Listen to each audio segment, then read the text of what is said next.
Hello, hi, it's me, here, speaking from the cold dead void of my heart, which actually kind of looks really cool now that I think about it. However, I'm just here to give you a bit of a warning about this video. There were a couple of technical issues that popped up during stream. We got disconnected at one point, and that screwed up the whole idea of just uploading this whole stupid thing as one normal video like I normally would.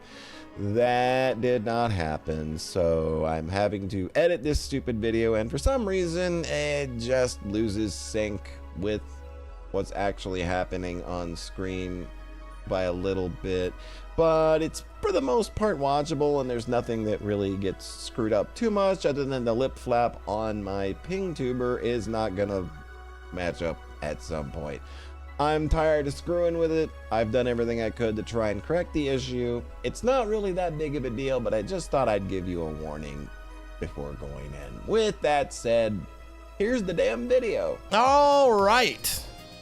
So who's ready to talk some visual novels? I am, in case you don't know, in case you haven't seen my streams or been to my YouTube channel.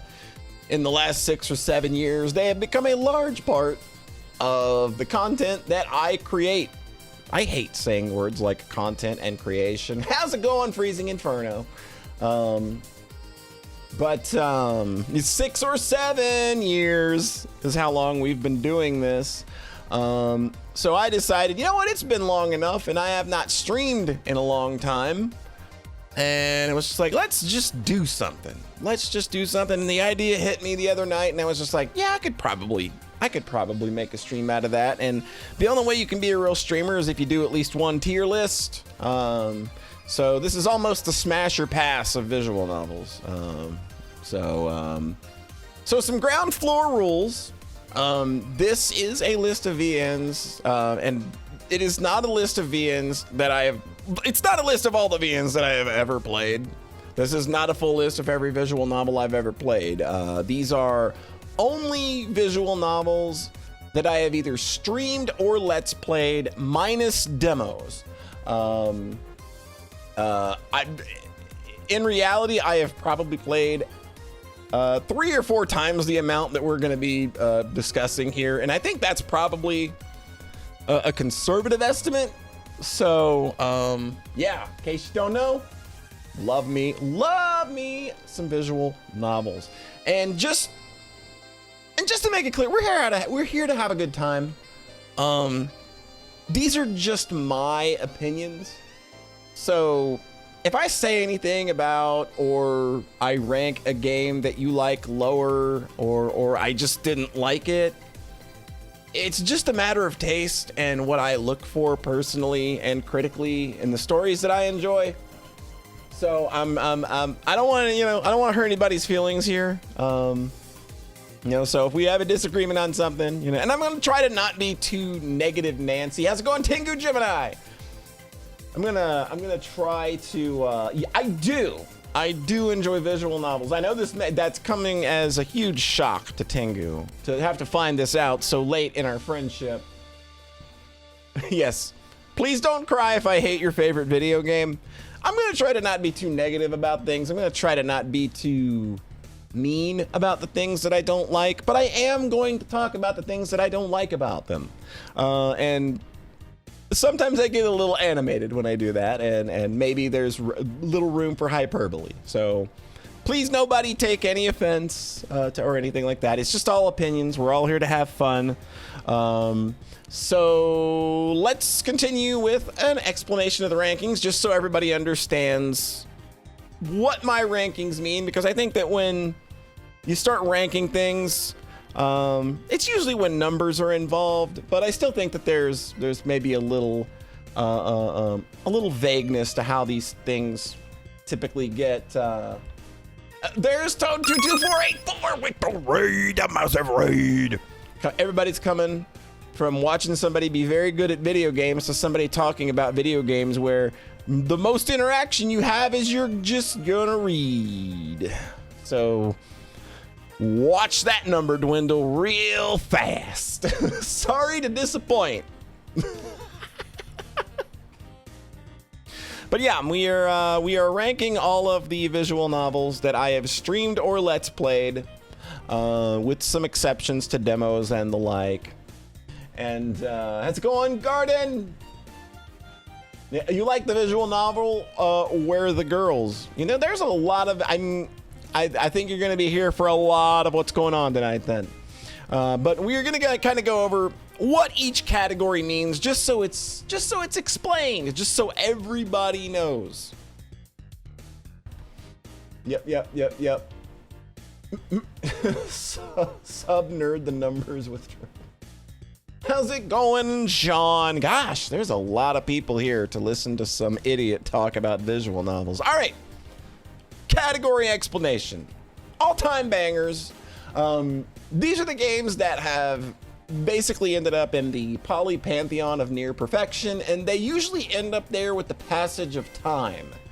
So there's a little tenure with regards to something that's probably going to end up in the all-time banger category because it had a lasting impact of some sort. So if something doesn't reach the pinnacle as of the time of this stream, which is 8:18 p.m. on June 27th, 2026, if you ask me in a year or something, it may have moved up. But this is a snapshot of everything that I've played right now on stream or Let's Play form. And that's the all-time bangers. Like, those are the ones that have left an impact on me over the years. So the awesome easy rec, this is the true hotness. Like, anything here would get an immediate just go play it from me. And a lot of titles that end up in here would probably have a good chance to move up to all-time bangers later. It's good. Like, put simply, like, it's good. I liked it, but there may have been a thing or two that didn't 100% let it make the jump. It's like, I'd likely still recommend anything in this category, but I would probably always give priority to the things above. Disappointing. These are games that I either went into with expectations or games that got my expectations up early and then just did not deliver. I don't really know that a lot are going to end up in here, but we'll see. Just wasn't a fan. These are games where I'd shy away maybe from calling them bad, but they just turned me off in some way, or they didn't jive with my tastes, or it's, you know, it's probably somebody else's jam, but not mine. No. I'm going to try to not be too negative about things, but these are the ones that, in my own personal opinion, are just bad. And the last one, it's complicated. We'll get to it. Just wasn't? Just wasn't? Just wasn't? Oh, just wasn't a fan. Just wasn't a fan. Just wasn't a fan. You know what? Well, there's an asterisk right on the picture down at the bottom, so we know. We know. But he needs to put everything in the no category and in stream. All right. So I guess we're going to go ahead and get into this damn thing. All right, let's pop. Let's. I don't have a drink to open, so I could, you know, pop the top on this bitch. Oh, you thought I skipped explaining? Just wasn't a fan? No, just wasn't a fan is just something that, you know what? I didn't explain that one. No, I explained that one. No, I did. Because it's, yeah, it's like where it's something that just didn't click with me, but I wouldn't necessarily call it bad. Okay. Beepner just tuned me out. I guess I spoke that part of the explanation in a frequency that Beepner couldn't hear. All right. Here we go, folks. The very first visual novel that I played to completion on stream. It was a community event. There were so many people here for it, and there is no doubt where this one goes at all. We are talking about the Somnium Files. It is an all-time banger. He just wasn't a fan of the explanation. Yeah, they just sort of hear frequencies arbitrarily. Yes, the first VN that I played on stream, I streamed this on a whim because I was doing speedrunning earlier in the day and it didn't go so great. But I knew that this game was coming out. And I just decided I'm just going to stream this literally when it launches at 9 p.m. And then 3 hours later, we had an entire chat room that was absolutely hooked on this game. It's funny. It's dramatic. It is nearly perfectly paced. I love the Somnium gameplay and running around in dreams. The characters are fantastic. Just this game, top to bottom, is just near. And this game is literally right now, as of this stream, $4 on Steam. You've got no excuse. And it has the perfect daughter and Aiba. Yes, yeah, Mizuki, it became instantly loved around here. We loved her so much. And yeah, this game was just an overall great time. I still think of this game as one of my favorite streaming experiences ever. Like, everybody was just so hype while we were streaming this. And when we got to the end at something like 2 in the morning, yeah, it was crazy getting to that end sequence, and the end sequence being what it was, not only with just the drama, but then the credits sequence being what it was. It was just amazing, top to bottom. Undeniably, this sits very comfortably in the all-time banger category. And I've gotten a lot of people to play this one over the years, and I'm happy to see that pretty much everybody's enjoyed it. Hey girl with the big tits. one of the best clips on my channel. So chronologically, again, we're doing these chronologically. As to the best of my knowledge, I scraped through every bit of video I have to make sure that these were as in chronological order as possible. The next game we played was Sakura Izayoi gives you advice in dabs. Plus, Notori Kawashiro offers you advice in exchange for cucumbers and eats the cucumbers. This became a long-running series with me and Beepner just randomly. I was just, hey, get in here and stream this with me. And I think we've played all of those games. Sakuya dabs regrettably disappointing. But yeah, this was a fun. How's it going, Iffy? We love Sigyod, and we love the energy that Sigyod's releases have.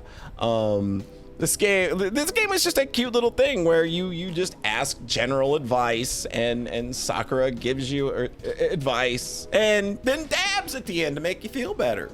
And it's rad, and it's fun. Remember dabbing? That is not a thing anymore. Very bold of Sigyod to make to make a game that really dates itself. But yeah, it's a cute little thing. I think that it's fun and it's cute. I'm gonna say it's good. I think this is good. Each tier will be ranked as well. We will kind of move each entry around as they fill up, and kind of like, yeah, I like this a little, I like this a little better. Yeah, listens to me, goes dab in solidarity. Yeah. How's it going, Kit? Of course you're going. Yeah, you're going on TTRPG night. I'm sorry about that. Oh no, not doo-doo. No! I don't need those kinds of flashbacks. How's it going, Big Mike? You're here to plead leniency for stories from Soul, the gun dog, or die try. Oh man, I didn't Let's Play or stream that one, but I came out the back end of that one really not liking it at all. And I was really excited for it. All the way through it being created, I was a little disappointed on that one. Just kind of didn't deliver on much of a story and had a very limp ending that left me feeling kind of a bunch of nothing. All right. So I don't think I have much else to say about Sakura Izayoi gives you advice and dabs. I just like it, and it's a fun thing that me and Beepner got to do, and had a lot of fun doing those streams. Like I said, I think we got every one of them. I'm not sure, but yeah, good stuff. So up next we have Perceptions of the Dead. this was one where, for me, I thought that the first story of the first game was fun. I thought it was cute. It felt like the first story felt like a cute little jam game, and it was like about an hour long, and it told a really nice, cute, complete story and set everything up really good. Had a lot of good voice acting. I thought that the performances were pretty believable. It was fun. And then it's got two other stories that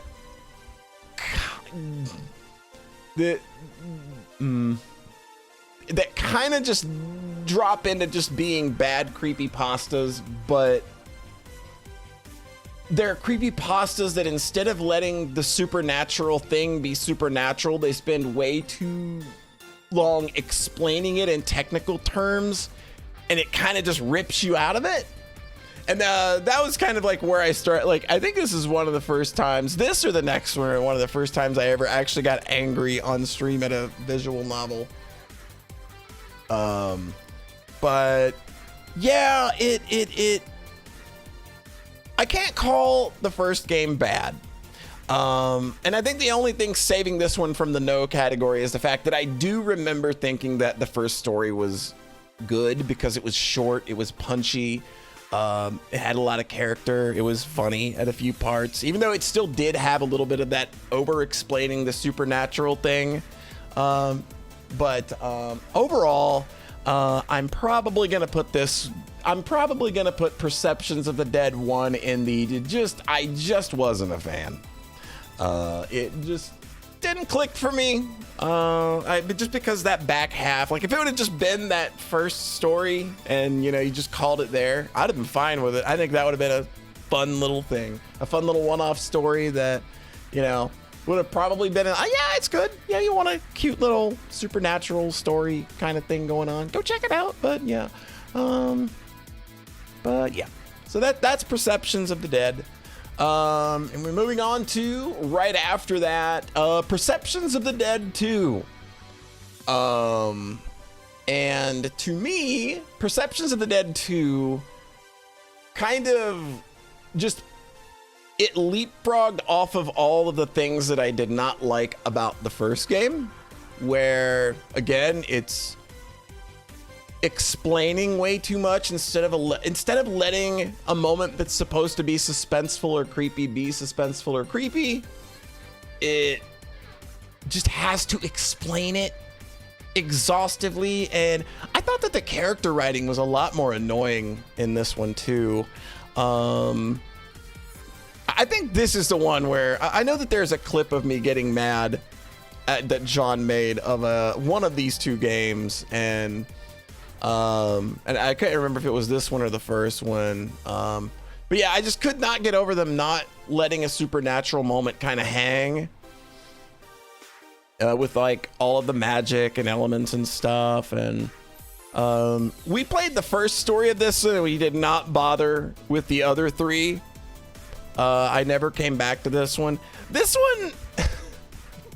one also had, I think this one was kind of a little racist too, because there was a black dude who was like he was like, I think he was Death, wasn't he? And there was some weird racist stuff there that was very uncomfortable. How's it going, Dr. Doobie? Thank you so much for the raid. We're reviewing visual novels. But yeah, the racist thing. Oh my God, I almost forgot about that. Racist. There was a black dude. Get out of here. I know. But yeah, I never went back and did the other three stories. And then the other thing that stood out to me with this was when you finished that first story, there was a blooper reel, but they weren't bloopers. It was just the voice actors saying things and going on really long tangents that weren't funny at all. And it's just like, no, to be a blooper, it has to be a line that you were reading and goofed up, and then something funny happened, or it was funny because and it was just like, I don't know, here's 5 minutes of the jock character just talking, and it was just like, it was very much the Jeb Bush please clap moment of visual novels, I think. So yeah, Perceptions of the Dead 2, unfortunately, is going to be our first no. It had nothing for me, unfortunately. I always hate beating up on small indie devs, but if your game didn't appeal to me, I'm sorry. That's why I could not be an actual reviewer, because I'd have to be mean and say things like that. Yeah, popping that no cherry. So moving on. Put it in the trash. I'm sorry.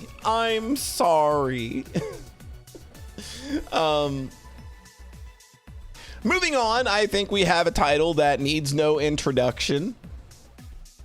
We have the Higurashi no Naku Koro ni question arcs.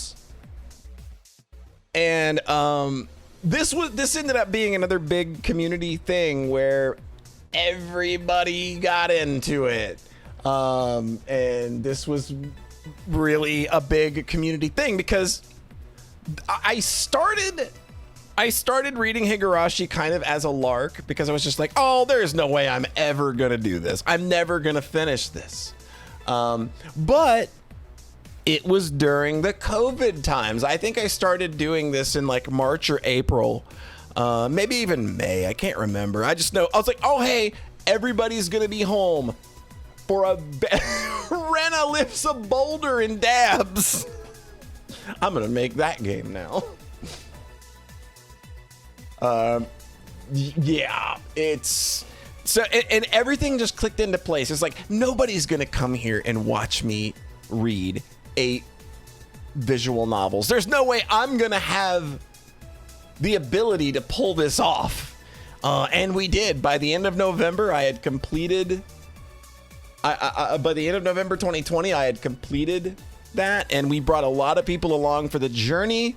About halfway through, we did a podcast with a bunch of people who'd never seen, read, or really interacted with Higurashi before. And that was fun at keeping the community engaged. And there was just a lot of fun that happened around this. And the Higurashi question arcs are just kind of undeniable. They're a masterwork. They're such a prime example of being able to build tension and build tension and build tension, and then that release of sudden violence that just, you feel the world shattering around these characters in a very visceral way. And it's just incredible. Higurashi no Naku Koro ni, the question arcs, undeniably are an all-time freaking banger. And coming up similarly, we have the Higurashi no Naku Koro ni answer arcs, which they're still violent. There's still a lot of tension, but that is not what the back half of this series is trying to do. It is trying to pull all of its themes together and send you off on a real satisfying note that is so chock full of iconic moments and just wonderful, wonderful character writing. Miyakashi, like, if like the dichotomy of Wataragashi and Miyakashi together, and seeing that story from one side and then seeing it from the other, and there's just so, like, when you get the kind of the reveal of what's going on in Miyakashi, it's so much. Yeah, Tsumi Horoboshi is peak freaking fiction. That arc is crazy good. I mean, of course, Rena as the main protagonist and her slowly deteriorating over the course of that game, and then the climax on the school rooftop is just absolutely gorgeous. It ended really well. I think that, again, this is something that brought a bunch of people together at a time when people just kind of wanted to be around each other, and that's really kind of what made streaming Higurashi at the time. I think the thing that it was. I don't know that I could have streamed this at any other point and had the same kind of reaction, the same kind of people kind of gathering around it the way we all did.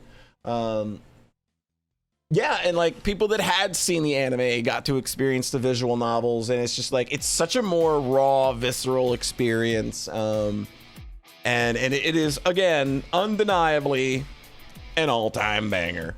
You can't deny it. You can't deny it. I will drop a side note here that I did do one stream. I did do one stream of Umineko, and then I realized Umineko is bad, and I don't want to play this. Sorry to the Umineko fans in the crowd.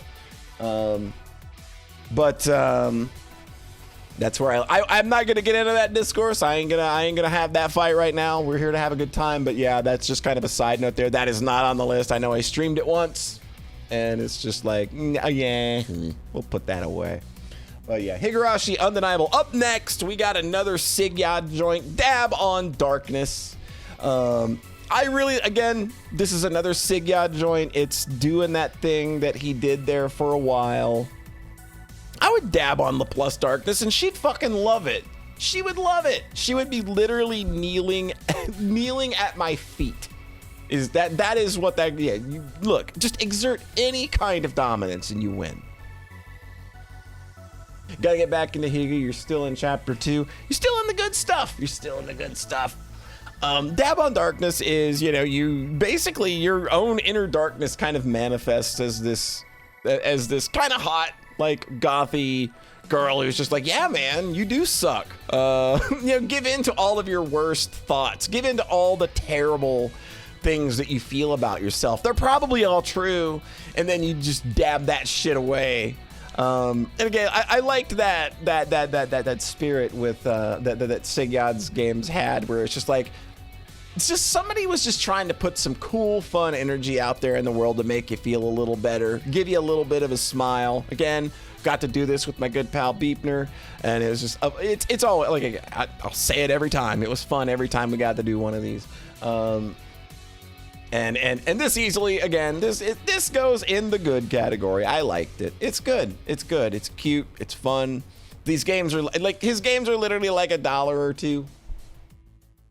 Yeah, it's very constructive positivity. It's not trying to be that toxic positivity that we see so often online. But yeah, love me some Sigad. So moving on, up next we have a bit of a weird one. I don't know if many people here have heard of it. I don't know if many people, I streamed this with the creator, actually. I played through it with them, and it was a good time. This is The Cherry Orchard, and it's a visual novel that is based on an original play by Anton Chekhov. It's a really, really good story, by the way. But it's presented with this very cool vaporwave aesthetic. It's fully voice acted. You don't even have to click most of the time. Like, this game almost plays out entirely like a movie. Because there's a lot of animated scenes, and there's not quite as many, like, stop and read scenes. So it almost just plays like a movie. It's a kinetic visual novel. There's no choices or anything. So you just kind of let the story happen. And I know that, like, the creator of this game was very passionate about this project, because literally tracked down, I think, every version, every like adaptation of this story they could find, and read through it or watched through it just to kind of see the differences and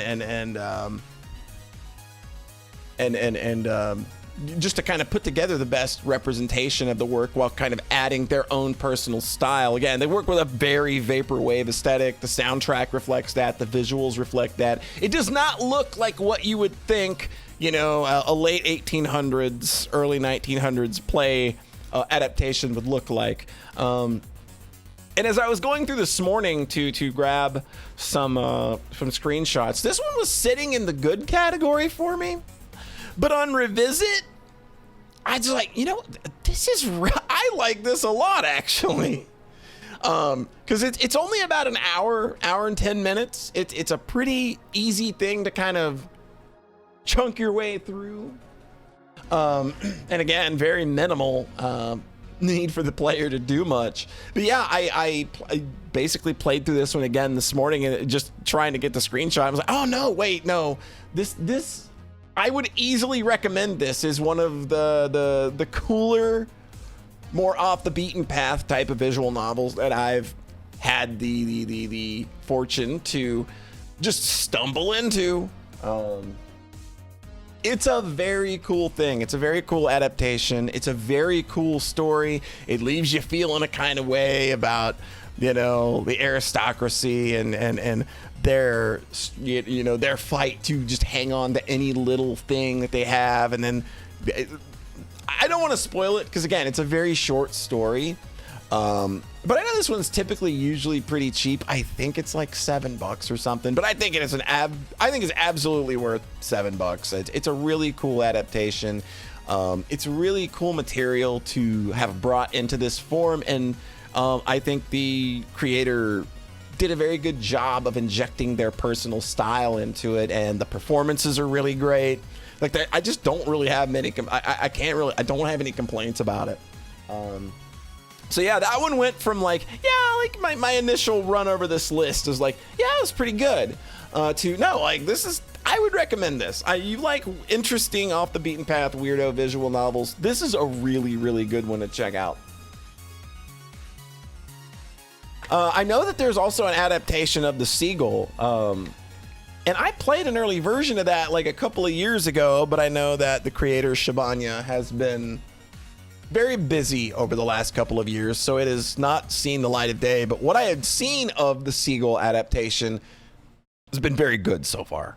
It made me go check out the Seagull and just to kind of like know what that story was, just so I would be a little more keen on what it's adapting. Because I had known of the Cherry Orchard. I had read either summaries of it or I had actually read it. I couldn't remember. I was already familiar with the story when the idea came up somehow. I just can't remember where I first experienced it. But yeah, the Cherry Orchard rocks. All right, and up next we got more Sigyod jams. You can't tell there's a lot of Sigyod jams in here because Sigyod was releasing these things at a pretty quick clip. We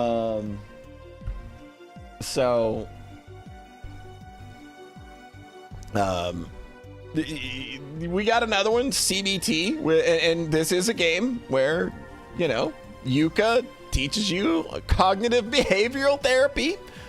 There might be some other kinds of CBT in there too if you go looking.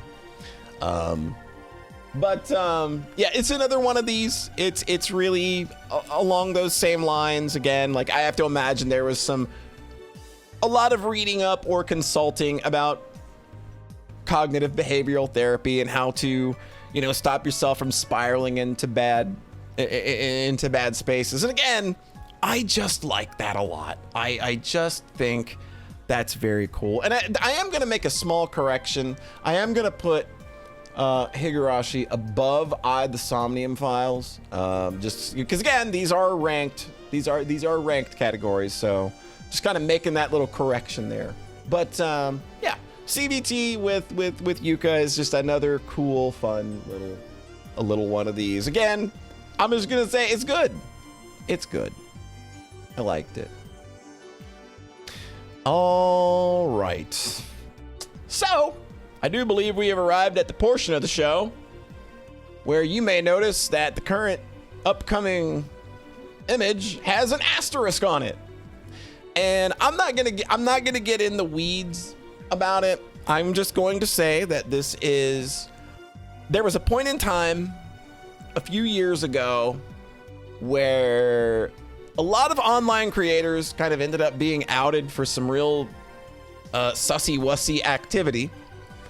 And the creator of Starry Flowers ended up having a very big doc dropped on them, and it wasn't good. And furthermore, their reaction to said document drop was one of the dumbest responses to something like this I have ever seen. This is one of those situations where you shut up and accept responsibility and maybe don't say more. But this person chose not to do that and made the situation sound 110% worse. So I in no way endorse the creator of this work. I have not played or supported any of their content since. But I did play through Starry Flowers on stream with John, and it was a lovely time. We laughed so much. I don't remember if we cried or not, but it was... Starry Flowers is a very cute boys' love story. It is a very well-told romance that develops like an adult romance. I hate that it's so masterful in how good it is. This was number 2 on my Game of the Year list, and then that got torpedoed literally like a week after we put out that Game of the Year podcast. It's unfortunate. Like, if this game, if this had not ended up being the situation that it ended up being, this game would have probably been an all-time banger, because it is just that good. I'm not gonna tell you not to read it if you want. Like, it's your life, it's your choice. You do what you want. But it's just as a matter of course. There is that whole stigma around it, and I just can't, in good conscience, let myself appear like I'm supporting someone that I don't support. So it's complicated. But I did give you my honest thoughts on what I think of that game. So I hope that doesn't feel like a cop-out. I hope that doesn't feel like I'm being weird, or that, it's like, oh, you can't separate the art from the artist. I know that, like, this shit's complicated. Like, I've gone through this with a lot of popular musicians and creators and stuff, where you've got to kind of sit down and look at these works that impacted your life and go, oh man, that's a decision I gotta make, huh? And it ain't fun.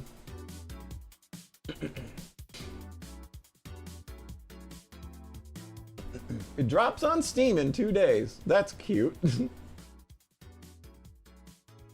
Yeah, it's hard to escape shitty people.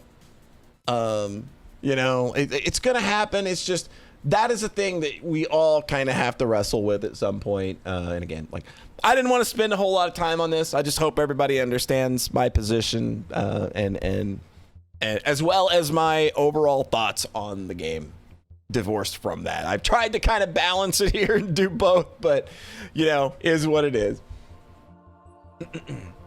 Okay. So moving on, again, another Sigyod banger. And this one was great because we actually got to play this one on Christmas Day. And I was very, very happy that we got to do that. Christmas Celebration with Sakuya Izayoi. This is the good one because you actually, oh my God. It's so good. It's so sweet. It's so... Again, it's just a fun, cute little Christmassy game, but it's Sigyod's just doing the Sigyod thing. I feel like I'm just repeating myself a lot with these games, and we all know where it's probably gonna land. This one ended up in a real fun place.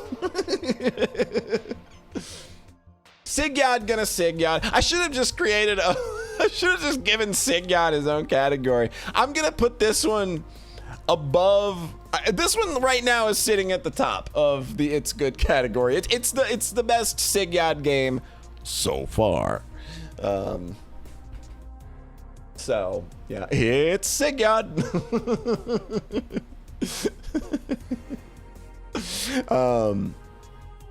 It ended up in a fun place, and that's great at a context line to walk in on. How's it going, Sora? What's up? We're ranking visual novels. And there are way more people here for this than I thought there would be. It's honestly insane. Maybe it's just got something to do with, like, I'm streaming for the first time in over a half a year, and it's like, oh, hey, you're not dead. Yeah, we had some reactions to that, and I don't want to spoil it for anybody. All anime night? Well, I mean, most visual novels that I've read are either anime themselves or anime inspired, so guess we're on the right track here. So moving on, we have a game by a creator who is in the chat. He knows who he is. We have A Cold Place. And I know the story of this. This is John Dyer's finest work. I believe the idea for the creation of this game was that you just saw this stupid picture. It was just like, I'm gonna make a shit posty visual novel about that. And like, I love that energy. I think that's fun. I think that's absolutely it's Orb. Yeah, A Cold Place it's absolutely just a silly thing. It will take you 5 minutes to read. You're in and out. It's just like, I know it's kind of shit posty, and I know that it might seem maybe like I feel like maybe, it's hard to categorize this one because I think it absolutely is, an awesome easy rec, but it's also a good shit post as well. And I think things that go in the second category maybe are games that that have a chance at me. A Dark Place is pretty wait, did I forget? Did I do a video on that one or not? I can't remember if I just read that one or did a video. I may have actually forgotten that one. I don't know that I did a video on that though. Yeah, I can't remember. I spent like an hour digging through my channel and just to see like, did I do this or not? I don't remember.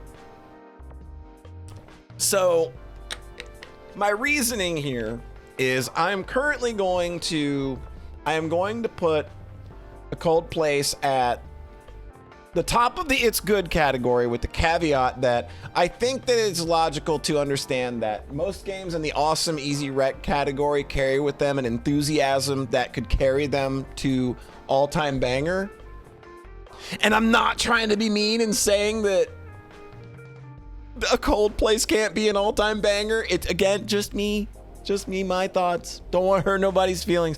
That was another thing I was worried about doing this stream, is that I know a lot of people who have made a lot of the games on this list, and it's like, oh God, what if I hurt somebody's feelings? So I hope at least my reasoning has helped a bit in making that sting a little less. Yes, I hate A Cold Place. All right, I appreciate Camellia understanding. Don't feel bad about saying my 5-minute shit post I made today isn't as special as you might. Again, man, I love my friends. I just don't want to come off as mean to them. That's all.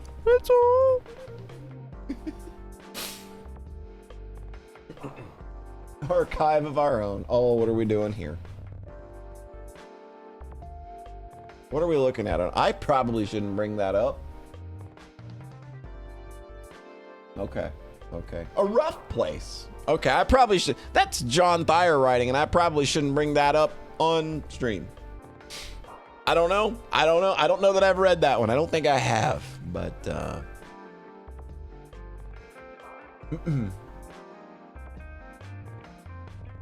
in the actual VN, but I posted the script. Oh, okay.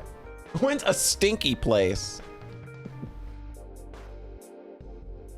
All right, moving on. We have a game that come back.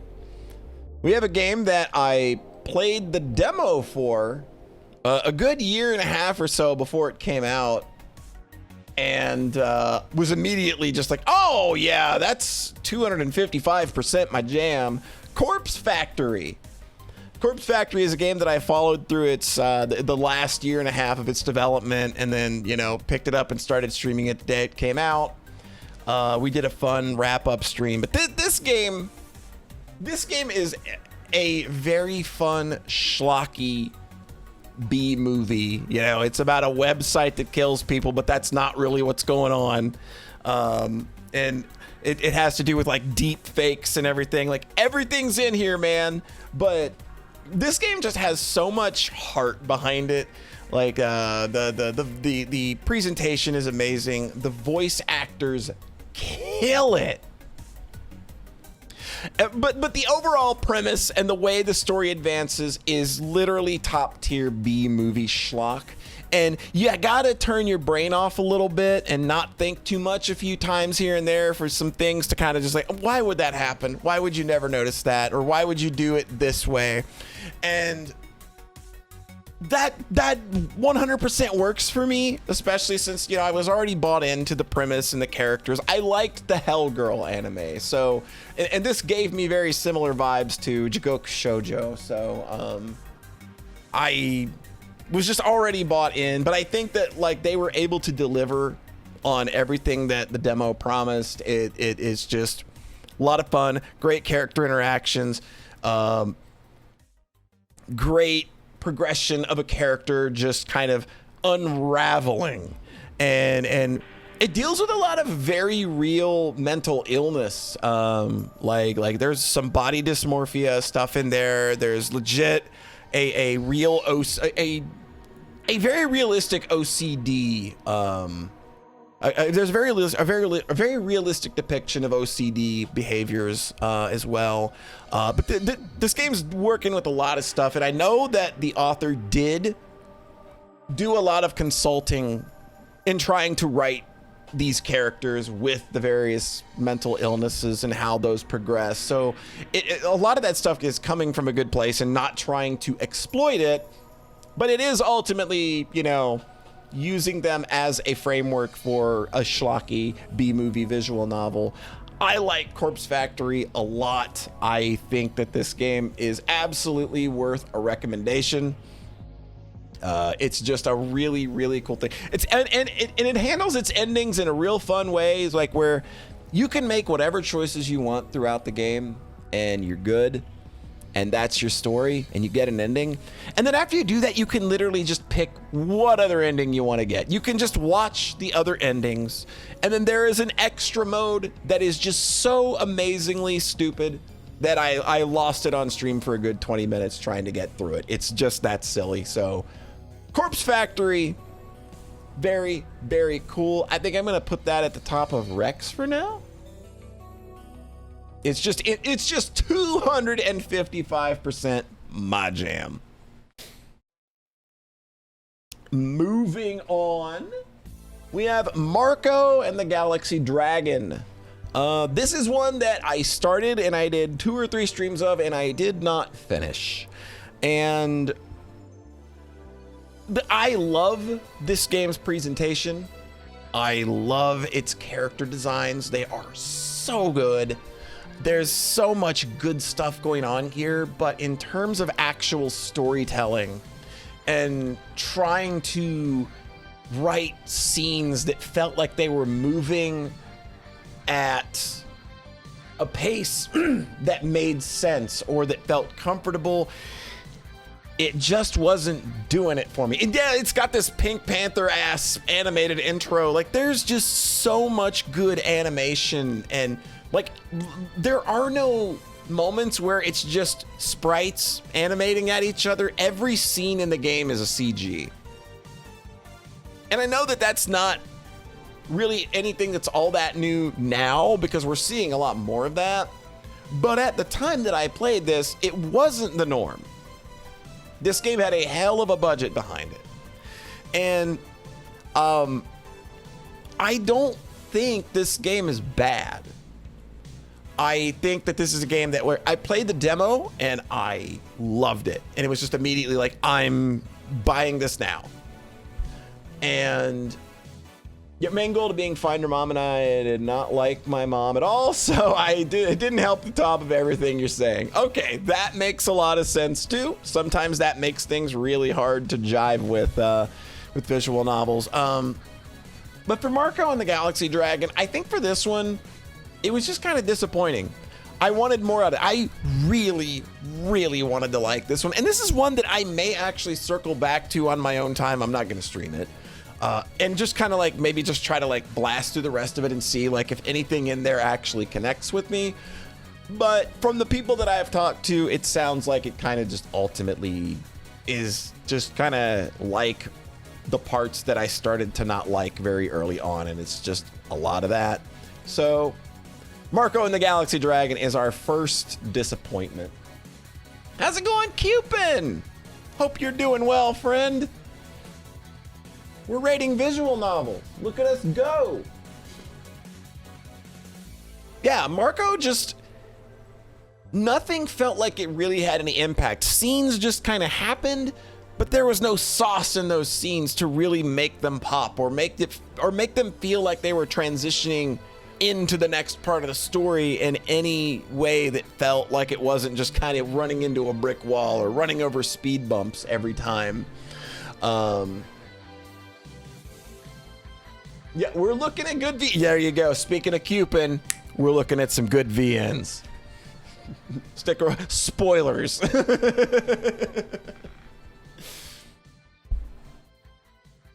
Yeah, it was just kind of paper dolls being played with instead of this is heading somewhere. But yeah, that's something that I might circle around to on my own time. Yeah, you need to actually write the visual novel. You might have a look and you might have a lot of awesome character designs, but if your story's not backing it up and the characters interacting with one another isn't really backing it up. Yeah. Writing? No! They didn't tell me that writing a visual novel required writing. Though I'm pretty sure there are some visual novels out there that are entirely just images and no text and tell a story. I can see that happening. Did Her Lullaby win the list? I never streamed it. I would have put those games on here if we would have streamed it. We might have. Maybe me and John did stream that at one point for an anniversary or something. I can't remember now. I dug through my channel as much as I could and found everything in chronological order as best as I probably could. This isn't a game, it's a goddamn book. You gotta write it. Dude, you would be shocked at how many like Steam forum topics you will find of people who are just completely, who see the word visual novel and don't get it. It's like, where's the gameplay? Do you do anything in this game but read? It's like, dude, my guy. I know a creator that sees this a lot and they're just completely befuddled by how often it happens. There was a stream of afterward, and that might have been John. Right. We got to do something because Her Lullaby's 10th anniversary is coming up next February. I don't know what we got to do, but we got to do something. That 10 years of what I would consider one of my best pieces of being a creative. So yeah, I want to try and do something for that.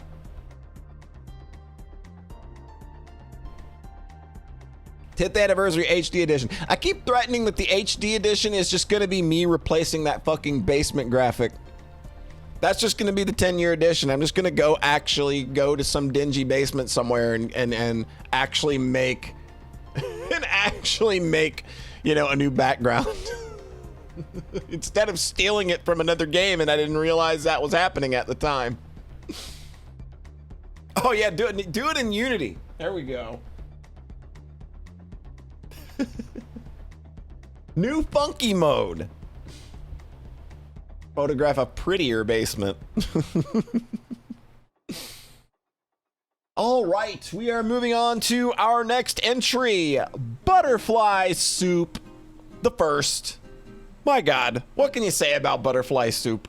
These are very fun, very funny Yuri visual novels that are very much entrenched in their mid 2000s internet era, like, and that's not counting how good this game is at getting across the Asian American experience of, you know, immigrating to the US and having to integrate. And there's a lot of talk about that, and there's a lot of really uncomfortable stuff that comes up.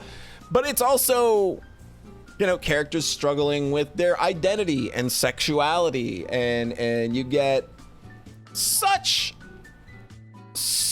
a good, just really great meaty little story of two people that just like, I think I like you. Are we gonna like do that? It's handled so well. It feels very, very natural when the two protagonists of this volume finally get together.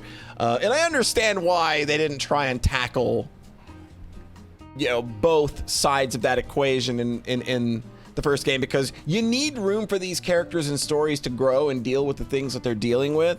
And I think trying to write both butterfly soups at the same time and make them like the same, you know, put them in the same thing, I think that would have just been a lot. I think that would have just been a little too much. Yeah, it's written so well. It's so down to earth. It's so effortlessly funny. Like, Akarsha has got to be one of the funniest visual novel characters I've ever experienced, and Dia as well. Dia is this subtle kind of funny that just hits me every time. Girls in baseball caps, it's all you need. You too love moth salad. Blue flavor, best flavor. So yeah, butterfly soup. This is an absolute recommend. Wholeheartedly get in there, get you some butterfly soup. All right. Moving on, we have a visual novel that I have been shilling for probably the last 2 or 3 years. It is very rough, to say the least. This is it's not an easy one to get through. This is not an easy read.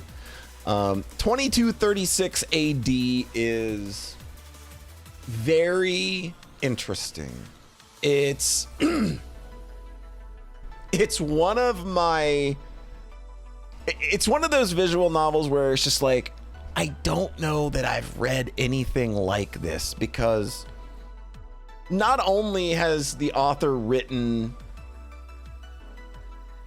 just this bizarre sci-fi story that also deals with this protagonist that is just so uniquely fucked up. And the way all of that gets expressed in game, it goes places. I think that this is a game where you do benefit from having the R18 patch. There is some sexy time stuff in this game, and it's all uncomfortable, and it's all supposed to be. And I think that those scenes absolutely do contribute to what the game's trying to impress upon you about the obsession that this character is going through. But there's also just a whole lot of crazy real world science thrown in here, and math that the author himself is just very into, and you can tell. The author is very clearly speaking through one of the characters in this game, and it's just like, oh, I know why you're here. But it is a messy game. It's one that I have had a hard time getting people to play, because a lot of people look at it and go, oh, the art looks like crap, or something like that. Like that's one of the main complaints you see about this game, is that people are just weirdly like mean towards the art, and I think it's totally fine. But this game is such a unique, big, unpleasant mess at times, but it doesn't make it unapproachable. I think that the ways that this game is messy, I think is just like a lot of raw honesty.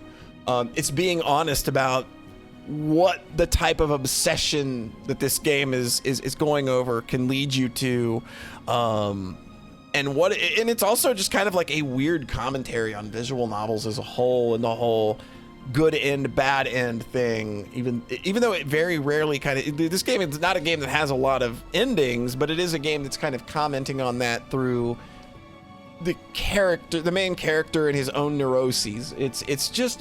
It is a wholly unique game that I have not stopped thinking about or have stopped recommending since I finished that Let's Play.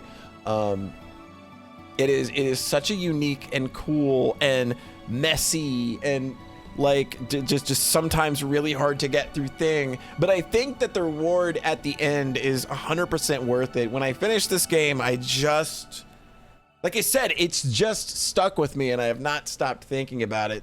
2236 AD is an all-time banger for me, just without a doubt. It's just, again, a lot of warnings going into this one. It is not pleasant. There are things you're going to witness that are uncomfortable, but I think that they're an integral part of the experience that make it unique and that make it truly what it is. Oh yeah, there's oh boy, the obsession is just, the game just seeps obsession. This main character has got a lot going on, and by the end of it, it's just like, I think it reaches a very, very cool conclusion when they finally get. I think I learned something about myself from that game. The guard is not some corporate top tier things. That's probably why you hear that. Definitely gonna buy it. Well, yeah, it's on sale now. I figured that game was on sale. Somebody sent me this when it was on sale for like $2. And they were just like, oh, hey, here's this really weird, heady game. It's weird. It's crazy. People probably, you'll like it. And I Let's Played it completely blind. And I had a blast with it. Like, that is one of my favorite visual novels to have done a Let's Play for, because it's just so unique and interesting. 2236 AD. I should have found a better way to label these, but you get literally 80 by 80 pictures to play with here. Like, it's 80 pixels by 80 pixels. There's not a lot I can do with this. But yeah, this is a good one. I like it a lot. It's a long one. Like, this one is like, I think it took me like 30 hours or something to get through. But I think the journey to get there and the way that it drags you along is really part of the appeal and what it's ultimately trying to make you feel. Especially when you get to the end and start understanding how it's all fitting together. It's like, oh, it makes sense why you're doing this way. Yeah, the Sigyat games would not fit on the thumbnails at all. In the YouTube video, I'll be sure to like try to, if the info box is big enough and lets me put all the links in, I'll try and link to everything here. That way, or I'll at least put timestamps to where like I talk about this one and then I talk about this one. So I'll make a note now to do that when I'm dressing up the YouTube video. So if anybody's, not up to speed on what I've been doing or what I've been talking about, you'll be able to just kind of jump to any point in the video and see. So, all right. But yeah, 2236 AD, banger. Moving on, we have Butterfly Soup 2, and it is a continuation of that first game, and it is just as delightful, just as funny. There is a moment at the end of this one that got me to break on stream in a really big way. It was a very particular line. It's gayer too. Oh, hey, it's hella gayer. But yeah, there's a line that got me to break on stream at the end of the game. I don't want to ruin the moment. I just think that you'll know it when you see it. And man, the line was, "It's pee-pee time." Again, Akarsha is a delight, and this game focuses a lot on her, and she is just a disaster. Happy fucking Pride. Yeah, No doubt about it. Butterfly Soup 1 and 2. I liked 2 a little more than 1, so I'm gonna give it the nod here on the awesome easy rec. But you gotta play these in order, obviously. Good stuff. You haven't read this? Oh God, it's so good, Camille. It's so good. It's so good. You need more Karsha in your life. It's pee-pee time.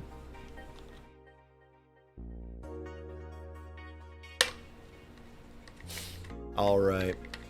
How many are we up to now? How many have I ranked so far? We got 43 of these damn things to get there. All right, we've done 20.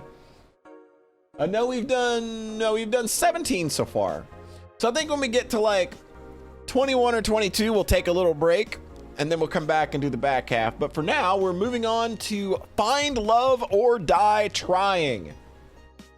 This is one that my reasons for playing Find Love or Die Trying are there's no secret here. I saw the main character was like, fuck, she's hot.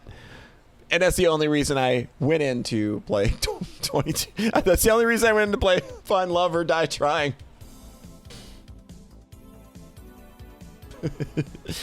So this is a death game where you've got to fall in love, but it's also a reality TV show. This is a game that's got a lot of really great character designs. Like, I think a lot of this game's presentation looks really, really good. I believe that the version on Steam now uses RenPy, so it loses a little bit of its production value. Not a lot, but I do know that the Steam version is not using the... I think it was Unity. It was either Unity or a custom engine, but so it loses a little bit of zazz in the process. But this game's got a lot of fun, cute interactions. Obviously, there are like 4 girls you're meant to kind of like have routes with, and you there's a big conspiracy behind everything that kind of blows up in the end, and all of the girls, you spend time with them, going on dates, learning about them. In this house we love, bun. But it's a very cute little dating kind of game that's got this fun little undercurrent of danger going on with it. And one thing I remember while I was doing the last episode of this one, it was I think it was like right at the end of November. It was either around Thanksgiving or after. I know we were just getting ready to head into the winter break. And over the course of that stream, it was like a 2.5 hour stream or something. I just remember getting progressively more sick as it went. By the time of that, by the end of that stream, I felt like utter dog shit. but I did get to have my special moment with Kat, the lovely lady who is at the center of all of the imagery for this game. It is a cute game. I don't think that it really ever did anything to kind of rise above being more than good. I think it's a fine little read. I like it. I had a good time. The people that were hanging out in chat seemed to have a good time as well. I'm gonna put this one right there. We'll put it under a cold place. Oh, it's good. Like, that is a good little visual novel. That just, yeah, it's fun. It's fun. It's funny. It's cute. All the girls are fun to get to know. And there's like some secret. Oh, like she's a little deeper than I thought she'd be. Things of that nature. You'll have a good time. If you play this, you're gonna like somebody. It's definitely a game that's got a personality for everybody. So there's that.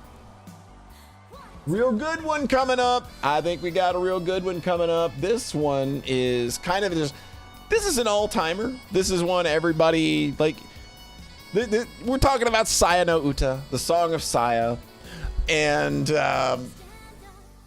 man, like, there are so many videos on the internet you will find that, oh, it's the most fucked up thing you've ever seen in your life. And it's just like, man, you have never read a visual novel before, have you? You've never read anything that has had any kind of violence in it, or like I'm sorry, like I don't think that Saya no Uta is really all that fucked up in terms of just its imagery or the horror that it's trying to induce or the ways it's trying to shock you.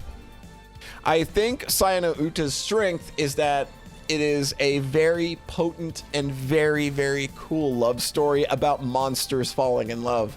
And I think that that is not a story you see a lot. You know, it is like, even the people that can do the most detestable things, that can be the most awful, wretched things, they still, at their very core, want to love and be loved. And that is really what I loved about Saya no Uta. I did not like the alternate ending much. I think that this game could have just been I think that this game could have just been the Saya ending, and I would have been fine. I did not need the alternate ending for this, like, at all. I read Fate Zero. I know about romance between monsters. Yes, Saya no Uta. There's absolutely content in here that's not going to be for everybody. It is violent. There's a lot of gratuitous sex in it. There's non-consensual sex in it. But again, you're coming into a story like this knowing that you're dealing with just people that have literally lost all humanity or never had it to begin with. And if you come at it from an understanding lens, I think that, you know, you too can enjoy the beautiful love that could spawn between a man and his tentacled abomination of a girlfriend who appears to be a little girl just because his vision is fucked up. Saya was one of the first VNs I ever read, but I only briefly sampled it. Been thinking of properly reading it someday. This is another one where you absolutely have to read the uncensored version for it to really hit. So, yeah, do that. Either get it from somewhere that's not Steam, like I believe Jast has it, where it's uncensored. Yeah, this is another game where you need the ugly bits for it to really kind of continue doing what it's doing. Yeah. So I mean, Saya no Uta is it's just ubiquitous. Like, everybody talks about it. I mean, it's the most fucked up thing. It's, you know, and it is. It's fucked up, but it is not. Believe me, I'm reading Wonderful every day, and no, Saya no Uta is not the thing that's gonna. This is not the most fucked up thing in the world. Have you read Euphoria? Let me introduce you to Euphoria before you make those qualifications. Yeah, Saya no Uta is baby's first fucked up. But this is a game that I absolutely love. I think that it deserves the acclaim that it's gotten. And it goes right here. It goes right here. It is an all-time banger. Without a doubt. Without a doubt. Moving on, we have another entry in the 2236 AD canon. And I think that this one actually functions better as a prequel.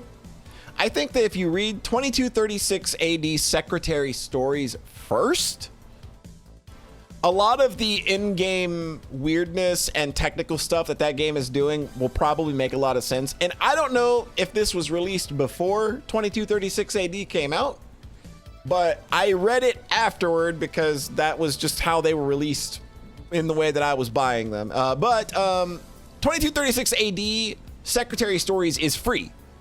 So you can actually kind of sample 2236 AD, or 2236 AD's world with Secretary Stories.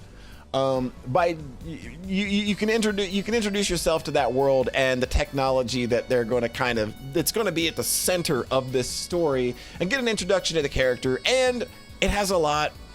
Oh my God, it has a lot of my favorite girl. We love her. You will come to love her. There is no way you won't. You will love this cute little computer girl by the end of Secretary Stories. I guarantee it. She's too much. She's too much. You cannot resist. But this is just a cute little one-off story. It takes place around Christmas. It's got a cute little thing going on. Yeah, my dad's not a phone, but my girlfriend is.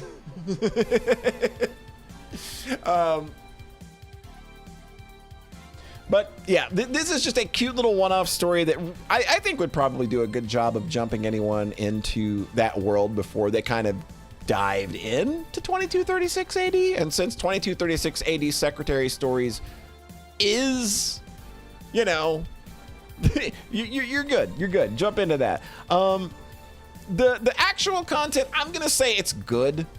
I'm not gonna say it's groundbreaking or anything. It's totally fine. I read it, like, to me, like, in the order that I read it, it was just kind of more fan service. Not really fan service in the way of, like, oh, it's naughty or anything, but fan service in a way of, like, oh, more of this character that I really liked in the original game. Because I don't know if I played them out of order or not, because I'm too lazy to look up if Secretary Stories came out first. But, yeah, 2236 AD Secretary Stories is pretty rad, and it leapfrogs into an all-time banger. So yeah, like if you want to get yourself primed and ready to go into that world or get a sneak peek of it, this would be the way to go. All right, I think we're gonna do one more before we take a little break. Oh boy. Oh, I actually just looked up and saw the icon for it, and I had an instinctive drive to want to just scream. Okay, Secretary Stories came out 3 years after. Okay, that's weird because it does function as a really good prequel. That's interesting. All right. So there, I would actually read Secretary Stories first because it does take place before the events of 2236 AD. So that's what I would do. All right. So our next game, it regrettably comes from our good pal Sigyad. It is Twilight Town. And this is a game that I was pretty excited for. It's like, oh, Sigyad is going to take a stab at doing something a little bigger, something with a little more ambition, something that's, you know, got a little meat on the bone. We're going to actually try and tell a story. It's got a real cool sci-fi pixel art aesthetic going on. It reminds you of something like Snatcher or something like that easily. It's very, very clearly wearing a lot of influences on its sleeve. This is the most nothing I've ever read in a visual novel. I read 2 hours of this, and there's literally nothing here. Even the mild attempts at world building, it's just not there. There's nothing. I remember the best part of it, like the only thing that's memorable about Twilight Town is that this is the only visual novel I have ever rage quit on stream, and I did so literally like 5 text boxes before the ending. And I didn't know that, but Beepner was in the chat and had already played it, and he was like, you know, you're like right at the end. I literally had Beepner come on, and we just talked about how bad the game sucked for 20 minutes after that. There's a moment, yeah, you can go look that playthrough up. I think it's a very funny moment because I was in the moment just reacting, and I was just like, no, fuck this. I'm done. I'm out. Get this out of my face. It's a very funny little blow up. And that's the only good thing. That is the only good thing about Twilight Town. This is one of the hardest no's. No. No.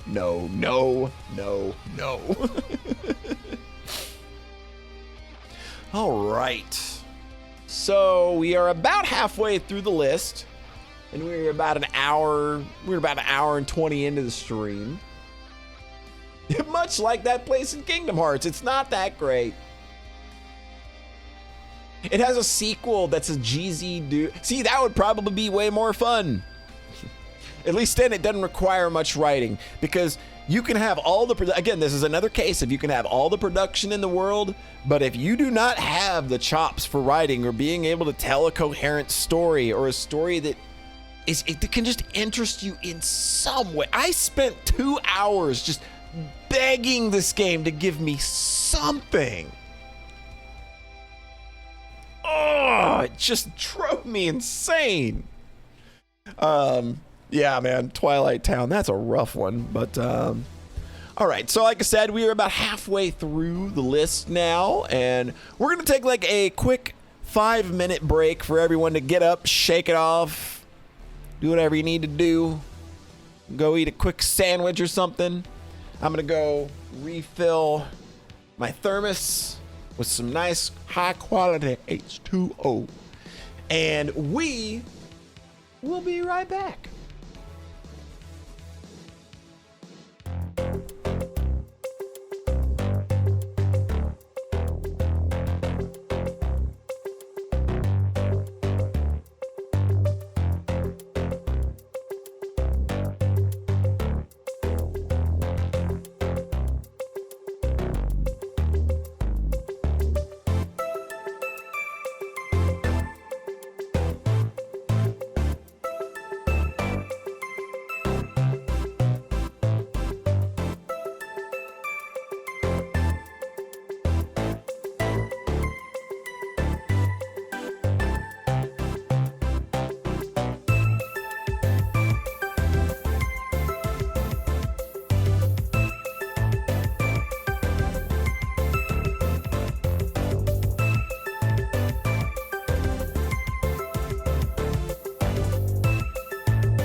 What is up, piss girls?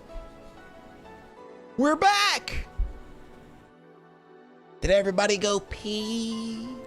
Did you go pee? All right, I'm proud of you. I'm proud of you. I've never been more proud. This may be Kusakari's biggest life achievement, if I'm being honest. Being honest. Come a long way, Kusakari. Remember when you used to be Kusokari?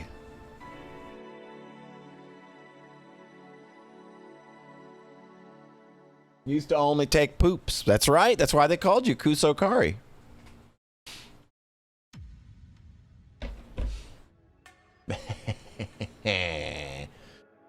We'll give it another couple of seconds to let people file back in. I don't want to jump in. Don't want anybody to miss my riveting commentary.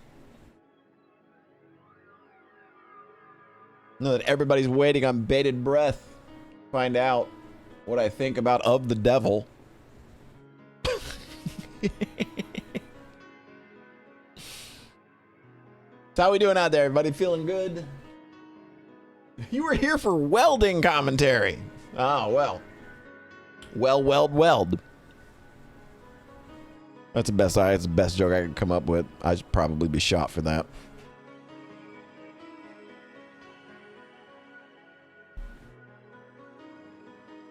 You are right to boo. You are right to boo.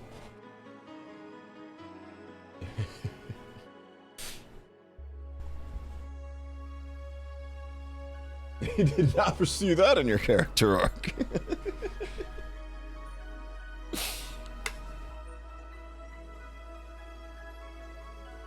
Oh, man.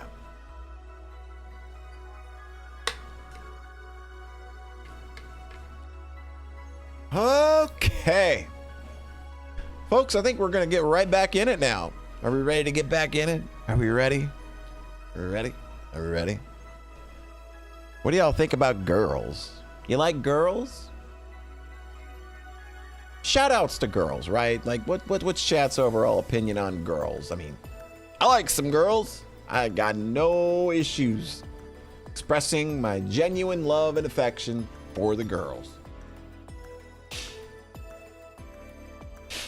There's lots of them.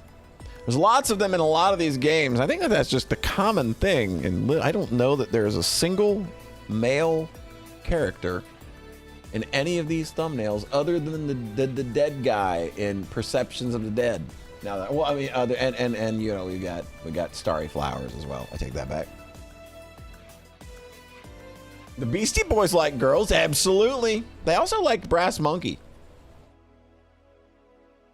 Nobody got nothing on girls.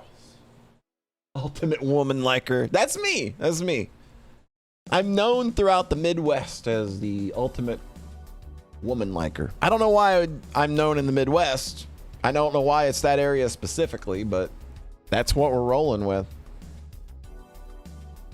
Kaname Date. Kaname Date likes him some girls. Speaking of, there we go. Honorary baby girl. I am more famous in the Midwest than Slipknot. I can claim that. Somnium's not. Look, Somnium is an all-time banger. It's just the games up here, the ones that came before it, like what I like in stories is like I love Somnium.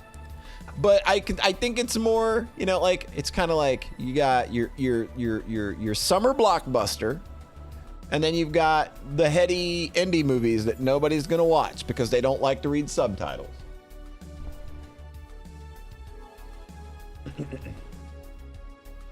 Oh yeah, Kaname Date is a male on the list, right? Right. Aiba on a horse is pretty good. That's a pretty poignant scene in the Somnium Files. You're not wrong. You get a lot of understanding of her character. Higurashi is the Citizen Kane of visual novels.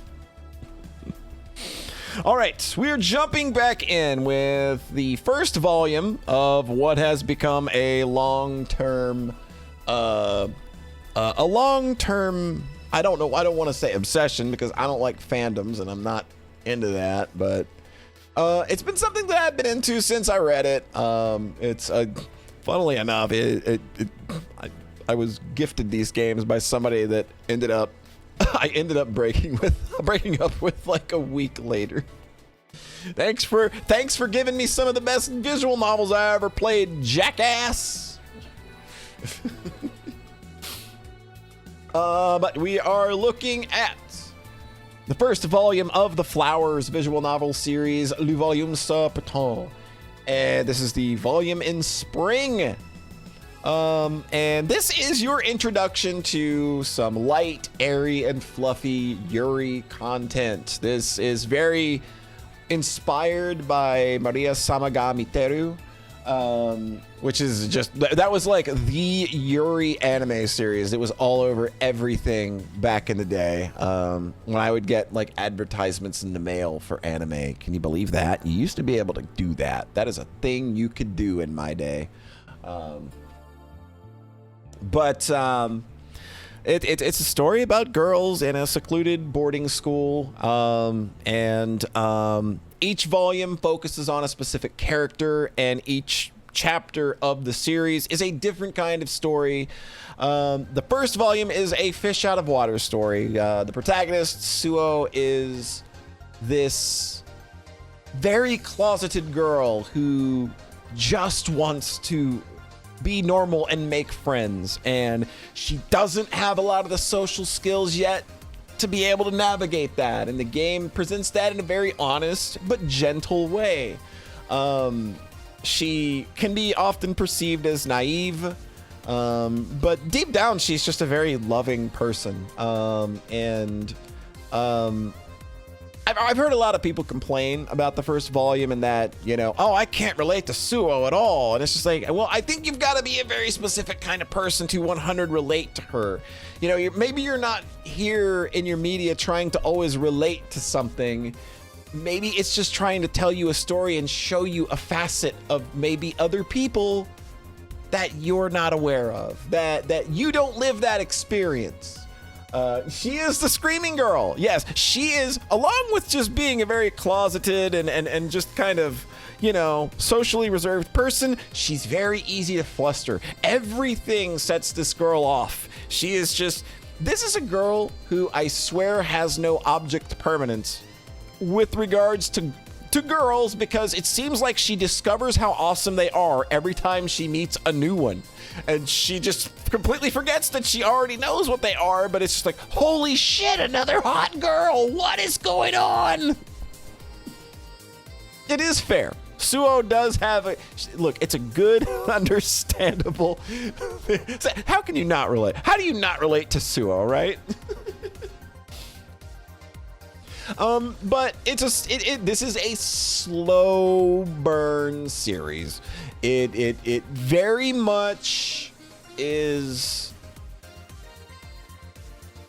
going to take time to get where it's going, and maybe I can see that being a little frustrating given how slow Suo can be to evolve in this story. But she has 4 volumes to get where she's going, and spoilers, she absolutely gets where she's going in just tremendous fashion. She has an amazing arc throughout this series that is just wildly well done. But for the first volume, it's again, it's a little slow. It doesn't really get its legs under it until like maybe the back third. But it's working slowly at getting there. It's not just, oh, here's a bunch of slice of life scenes happening. Like, no, they're still trying to advance characters and introduce everybody and get things going. I think that this is also the entry of the series where you kind of got the worst mysteries that you have to solve throughout, because all 4 games have like a series of mysteries going on through them where you're kind of unraveling little secrets from the school or things that have happened. And I think that this is the one that kind of has like the worst solutions. A couple of them are just like, how was I ever supposed to come to that? But it is the start of a beautiful thing. I like Flowers a lot. I absolutely recommend it. Just absolutely solid. Moving on, we have another cute little OELVN called Who is the Red Queen? And this is a very cool adaptation of a story you may already be familiar with. I don't think I've got to spell it out. It's very stylish. It's got a really good look to it. Like it presents really well right up front. Really good character designs. I think some of the dialogue and the interactions are really fun and really well put together. I think the Mad Hatter story is the best part of this game. I'm pretty sure that I did cry when we kind of like got into the Mad Hatter story and how like her relationship kind of like intertwines with the main character, and it's just I think other than that, I wanted Cheshire Cat to have a route too. I like Cheshire Cat, but she was kind of just there to be a nuisance, to be the problem, to be an antagonist. This is fine. Like I know that like I know we did all the endings on stream, and I still think like the Mad Hatter story was the best of the bunch in terms of the endings. But that's not that the other ones were bad. It's just this is a game that kind of just lacked a little in the sauce department for me, and it's good. What would I put it under or over? I think I liked Find Love or Die Trying a little more. So yeah, it's good, but you know, it just needed a little more something going on. I don't know really specifically what. There was just something that like I came out of the back half of that one, and it was just like, I don't know, it's fine, not bad in any way, but I don't love it the way that I love a lot of other games that I have played. Coming up next, we have a game by my friend Tomato Toaster, who is somebody that I actually met. I met her through my playthrough of 2236 AD, because I was apparently the only person on YouTube actually Let's Playing 2236 AD and trying to actually engage with the story, trying to figure it out, like analyzing it. Whereas like, I guess there was like one other Let's Play where they were just, reading dialogue and not really reacting to anything. But she found my videos on it, like literally as they started going, like literally like 20 minutes or something after the first video went up. And they were getting that series up was a pain in and of itself, honestly. I kept getting removed because I was linking to where you could buy the game, and I guess the link, because there is adult content on the website where you would buy the game, YouTube kept blamoing it. But she was the one that gave me the heads up, hey, maybe take that link out and they'll let the video stay. And then that was finally what did the trick. But she went on to create her own visual novel called Anamnesia Part 1, Am I My Body? And this is very heavily inspired by the Zero Escape series. They're made no attempts at even trying to hide that. It is like, look, you're in a death game with other people. It's got its own little twist to what it's doing. Upload 2236 Let's Plays with this one weird trick.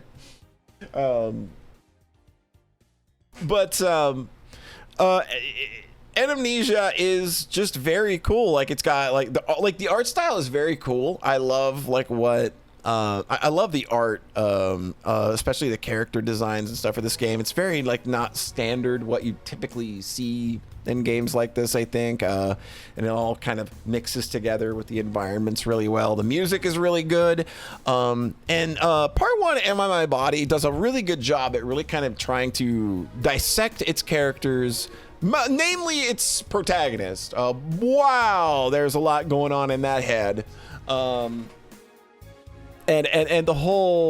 the subtitle of Am I My Body, kind of like you dig into that as well. It's got a very cool way, like the main character tends to space out and end up in the brain zone a lot and not really paying attention to others around him.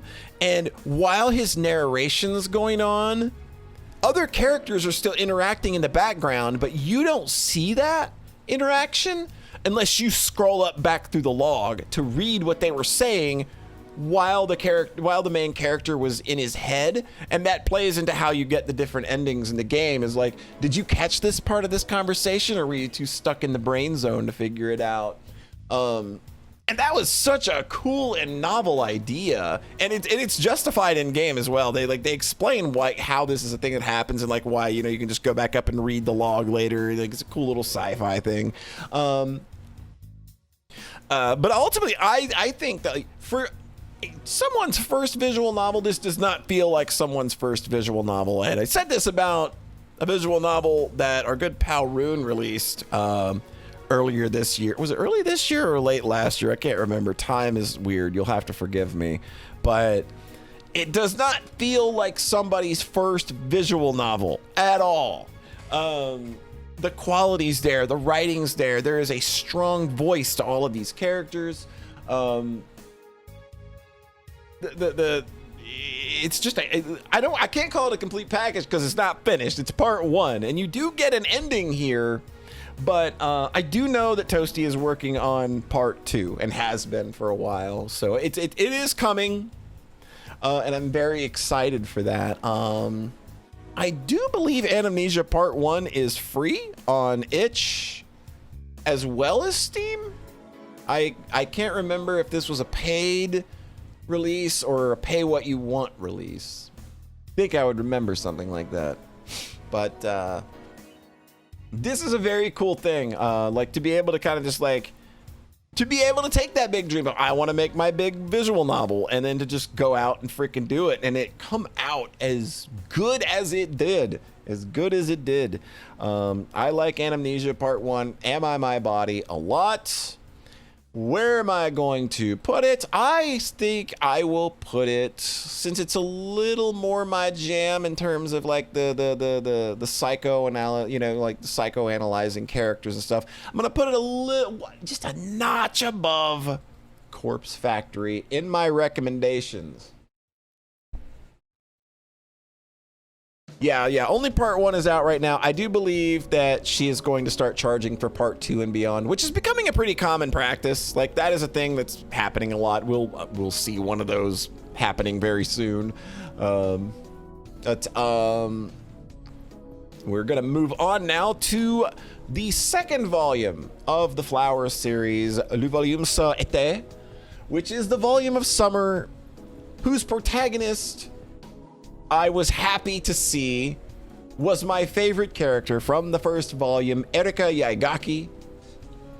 She is just like when you meet this character in volume 1, you will absolutely fall in love. Like, it's just immediately, oh, you're that character, aren't you? You're the one. Like, it's like, if Erika's not around, everybody should be asking, where's Erika? Because she is a fantastic character to be in the head of.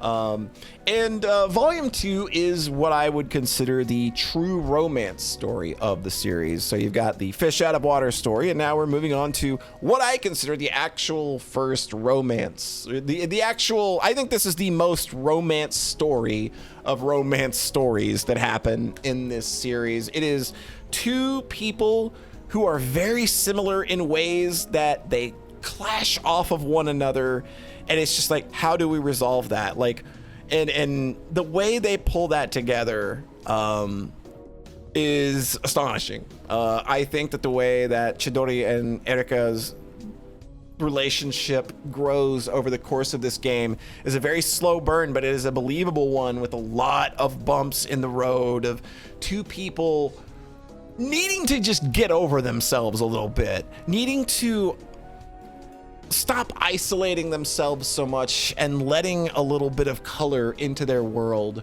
And I think it's just a brilliant little love story, just nicely paced. You're rooting for them the entire time, and you're just like, you're yelling at both of them the whole time. It's like, why are you being like this? This makes no sense. And when they finally start making those little connections together, and you see the story starting to kind of pull them together in the way that, you know, they're going to be by the end of the volume, it's just very cool. And the ending was great, made me cry, blah, blah, blah, blah, blah. You know how that goes. Yeah, so Flowers in the Summer, absolute big ol' recommend on that one. It's good. It's good. I promise you. I know Flowers is a slow burn, and that's I think that's the hardest sell for Flowers, is that it is slow. It is going to take its time getting where it's going, but I think that it given the game's setting, it feels like that's the way it should be. So yeah, more Flowers. We love Flowers here. You're gonna notice a trend, I imagine. All right. I'd argue to put Volume 2 on the all-time banger despite not having the major reveals yet. I'm also just a diehard. You know what? You're fucking right. I don't know. I got thoughts on this. I'm gonna think on this one. I'm gonna let this one simmer. I'm gonna let that simmer for a bit. I like Erica a lot, but there's something I think that maybe hits me a lot more that I would give the nod to. So we'll roll with that for now. Up next, everybody knows what this one is because everybody wants me to shut the fuck up about it because I never stop talking about it. We're talking about Of the Devil Episode 0. This is free. You can play Episode 0 free if you want to in any way get in on, like, what's this thing probably won't just shut the fuck up about. God damn, it's so annoying. Never shut the fuck up about Of the Devil. I'm trying not to. Look, I am that person that I have a hard time talking about things that I like because the way people have made me feel about that in the past. You talk too much about things you like. But believe me, with Of the Devil and 1000 Times Resist, I am trying very hard to continue showing all of my love to those things. If Polly isn't talking about Of the Devil, we have to figure out why she isn't. Has she been kidnapped? Has she been replaced by the Body Snatchers? So Of the Devil is this very cool, like, Danganronpa, Phoenix Wright, just smash up with, like, some the Somnium Files. It's set in a future, like, corporate hellscape, and you are a lawyer, and Morgan is awesome. She is just she's just a fantastic main character. I know that the secret's out at this point about what the twist here is, and there's dude, Of the Devil has hot girls all over it. But I know that the secret is out because, you know, you can't have something going this long and the secret not get out. And even, like, the devs are pretty much out in front about, like, what the major twist here is. So I'm still not going to say it. But this made such an immediate first impression that it should in no way be surprising that this is the thing that I am most excited about in games right now. Advantages of the hermit life. Well, hey, if you ever read Episode 0, I hope you enjoy it, because what this game does, what Episode 0 does, is it sets up the premise for what the next 4 episodes are going to hinge on. And I think it is just like, that is a very cool thing to have to write yourself out of. And yeah, like, Of the Devil Episode 0 was just an immediate, you are my shit. I know you are good.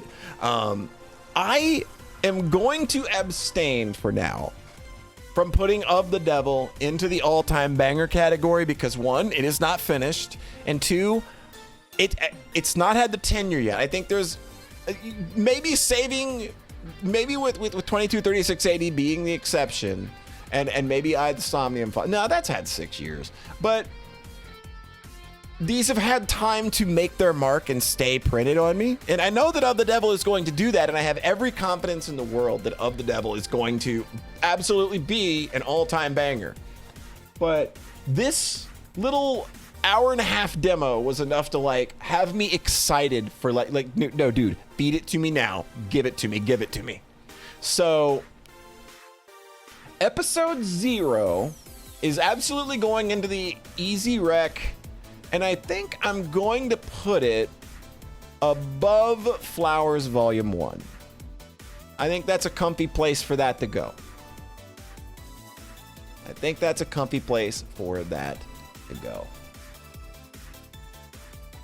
Okay. Moving on, we arrive at Narcissu First. This is quite literally the visual novel that I read that made me want to write a visual novel. It is a very tight 3 to 4 hour story that is presented with it's got a very simple presentation. It's just this very it is a harrowing story to try and read because it is a story that is about terminal illness. It is about 2 people who are terminally ill that steal a fucking car and say, man, let's just fucking go. Let's just go fucking live some life. And it is both inspiring and gut-wrenching at the same time. It is... Even just trying to talk about the game is really hard because there are so many parts of it that just hit me like a truck. It's just a very beautiful story that is very life-affirming, and I think it's just, again, like, it is the thing that made me want to write a visual novel, and I finally got to do that 10 years after reading it, so... I know how backlogs be. Yeah, Narcissu is absolutely worth it.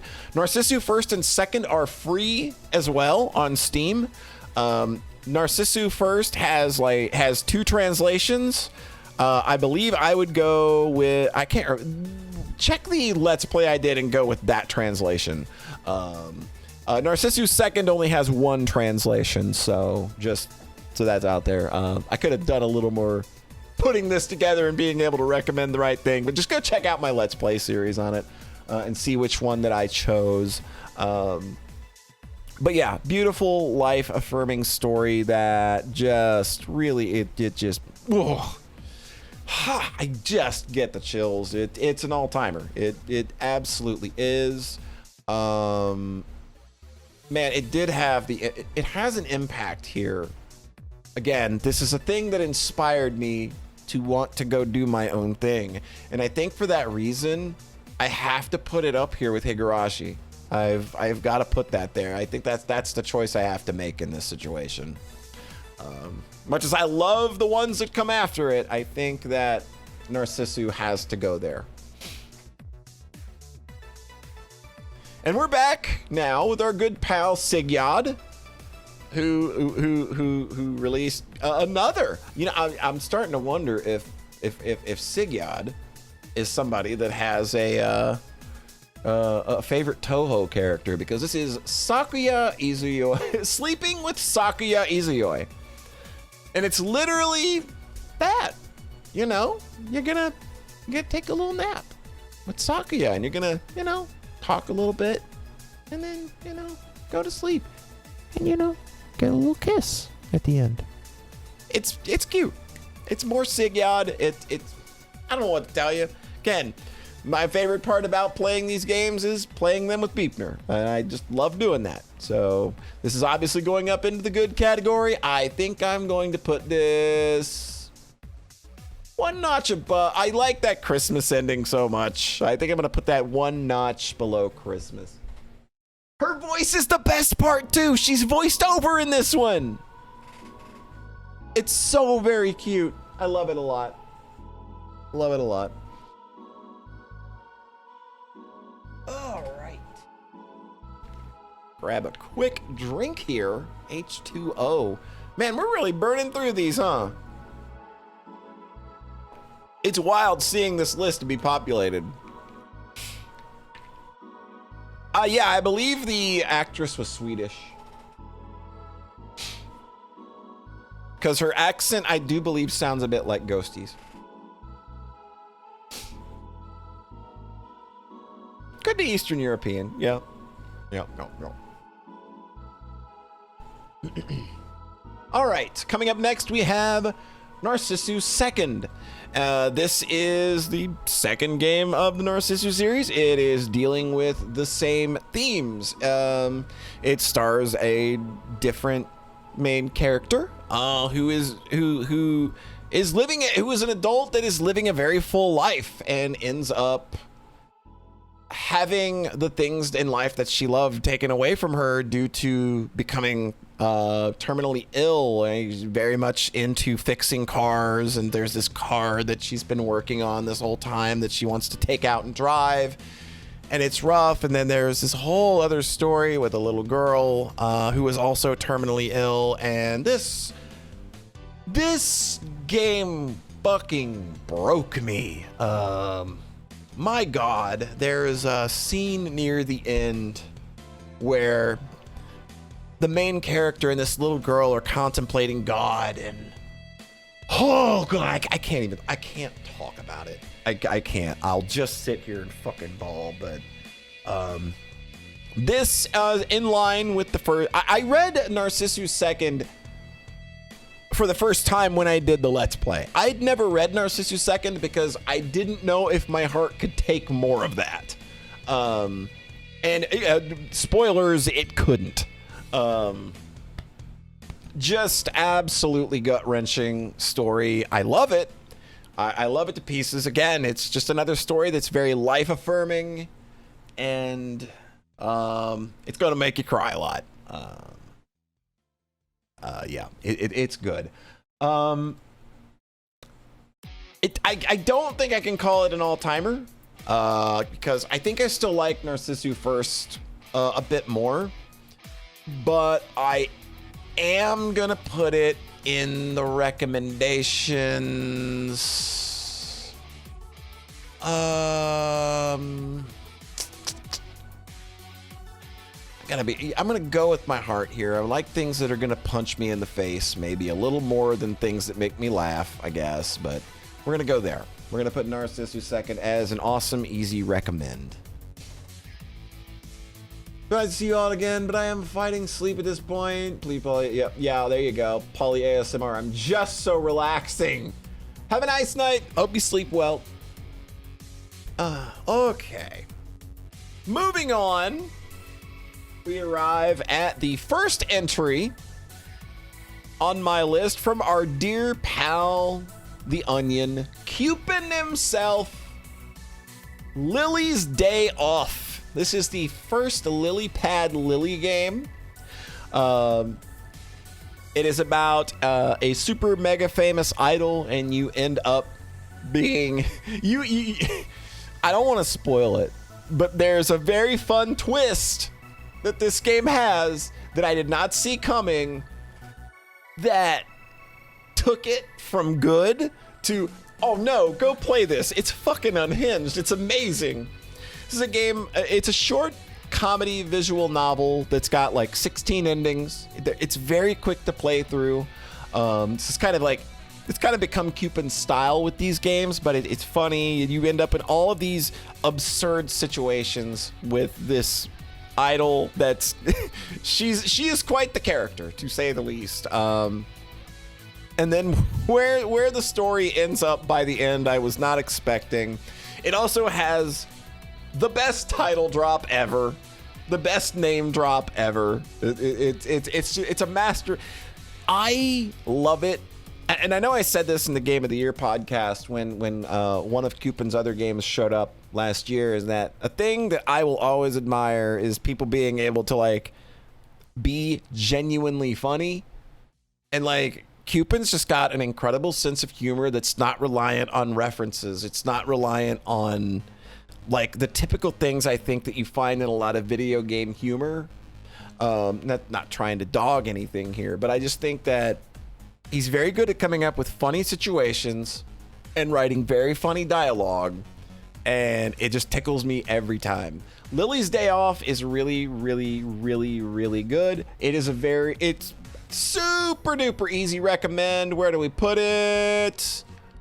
I'm gonna put Lily's Day Off. I'm gonna put it below Anamnesia. But this is an easy recommend. Exactly. Few things are harder to do than being consistently funny in a medium where it is hard to be funny. Like I've done some comedy writing myself in the video games, and I think I've got a voice for it, but it's not easy. Oh, the levity, yeah, like the Lily games are the best in terms of levity. Yeah, I might have had a couple of good jokes in Tessa's RPG Nightmare. Moving on, we move on to the second Lily Pad Lily game, Lily's Night Off, and this is where Cupid found the sauce. Lily's Day Off is funny. It's fun. This is where Cupid started to really define what I think makes these games have the unique fun voice that they have. And along with that, it's got incredibly over-the-top production values that is just through the roof. Like, looking at Lily's Day Off and Lily's Night Off is night and fucking day, which that's a weird thing. That is a weird thing to have said, given their night and day off. This game's unfucking hinged. It's absolutely unhinged. We streamed this in one night, and the chat did not stop laughing. Like, every single ending, every single scenario you end up with, it's just insanity. And you get new characters. We get to meet the rest of the lily pads, and we get Nim. And we get and my God, man! Oh, I love these characters so much.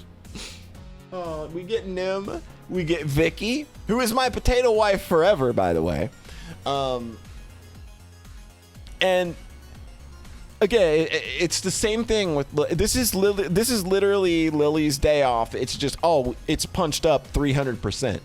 It's so much more funny. It's so much more put together. Like, this is like a thing you would look at and go, how did I not pay like $20 for that?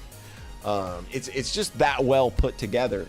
So yeah, like this is another super duper easy recommend, and I'm gonna put this, I think I'm gonna go,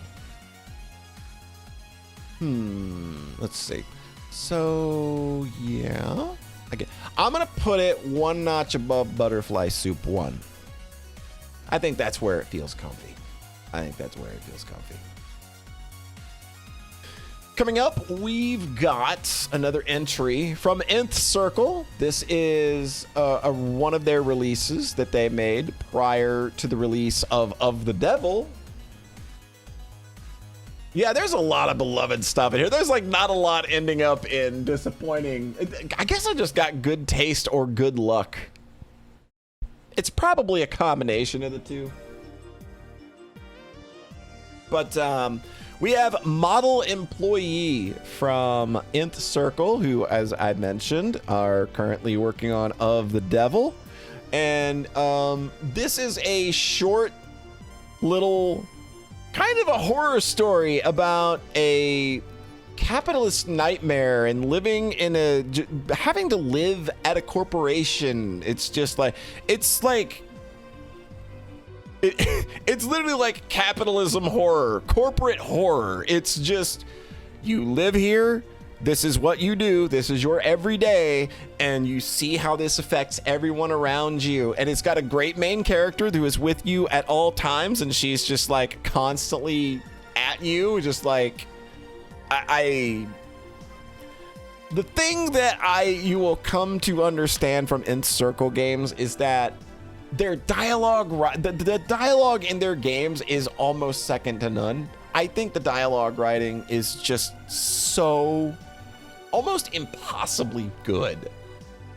They're so good at making conversations be snappy, but have so much substance. And so you're getting so much commentary on the state of the world. And and while at the same time it's making you laugh about it, it's just really dark humor. And a model employee, it's like a quick, I think this thing is only about 3 or 4 hours long or so. I know it did not take me long to do a let's play of it. But it's quick, it's snappy, it's very witty, it's very appropriate for the times. It's just like, man, this certainly feels like the future, huh? And this feels like the future, and I don't like it. Model employee is an easy recommend. Where do I put it? I would put it one notch below Anamnesia Part 1. It's really good. It's really good. I can't recommend their stuff enough, honestly. That's just how it is. Gonna be a lot of favoritism. All right, what do we got coming up next? We have the third entry of the Flowers visual novel series, Le Volume Automne, which is the autumn. It's the autumn chapter, which this is the deep psychological analysis chapter of the Flowers saga. This game puts you in the head of a character that was so uncomfortable for me that there were times I had to step away because you are too real right now, video game. I need you to stop doing this. She is a character that is going through a very large struggle. She is very openly gay. First of all, like this is the first time. It's not the first time that the series mentions homosexuality or even addresses it. Obviously, it's just she is the one person who is out and out. I'm gay. I don't like men at all.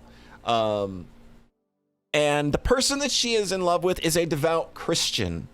And that's just one part of the struggle that she has to go through, and balancing this long-term relationship that she has had with this girl that has been an integral part of her life for so long.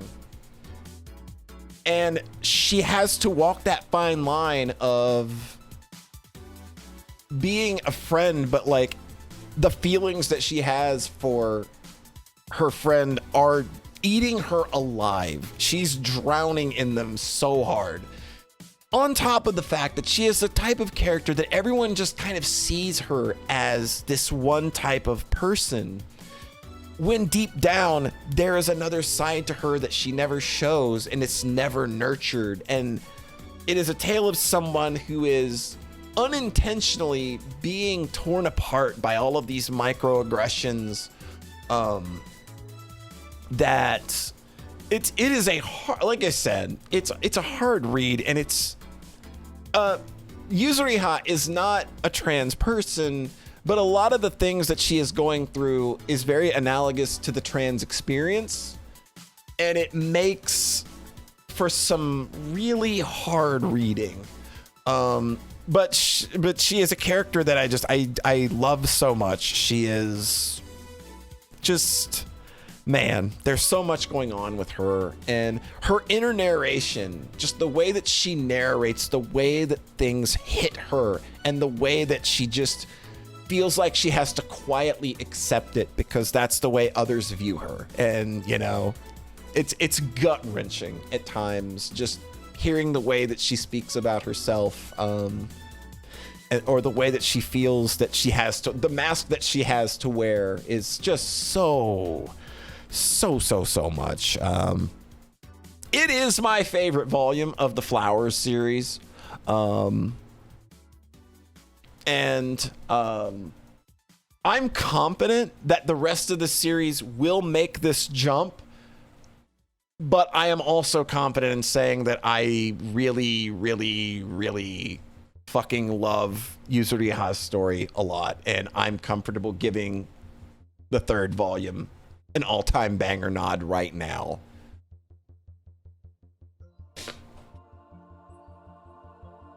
Okay, and now we have the conclusion to to the Flowers visual novel series, Le Volume sur Hiver, which is the winter volume. This is sort of the mystery volume. This is the one where all of the mysteries that the series has been kind of sprinkling throughout its run, all of the secrets behind the school, the things that have been hidden behind closed doors, it's all gonna come spilling out now. And this is the volume where characters have shown that they are starting to grow into the more mature people that you know that they're going to be in the future. You know, characters are making healthier decisions. They're being more open with one another. They're being more honest with themselves. They're separating themselves a little more from the things that have kept them in older mindsets.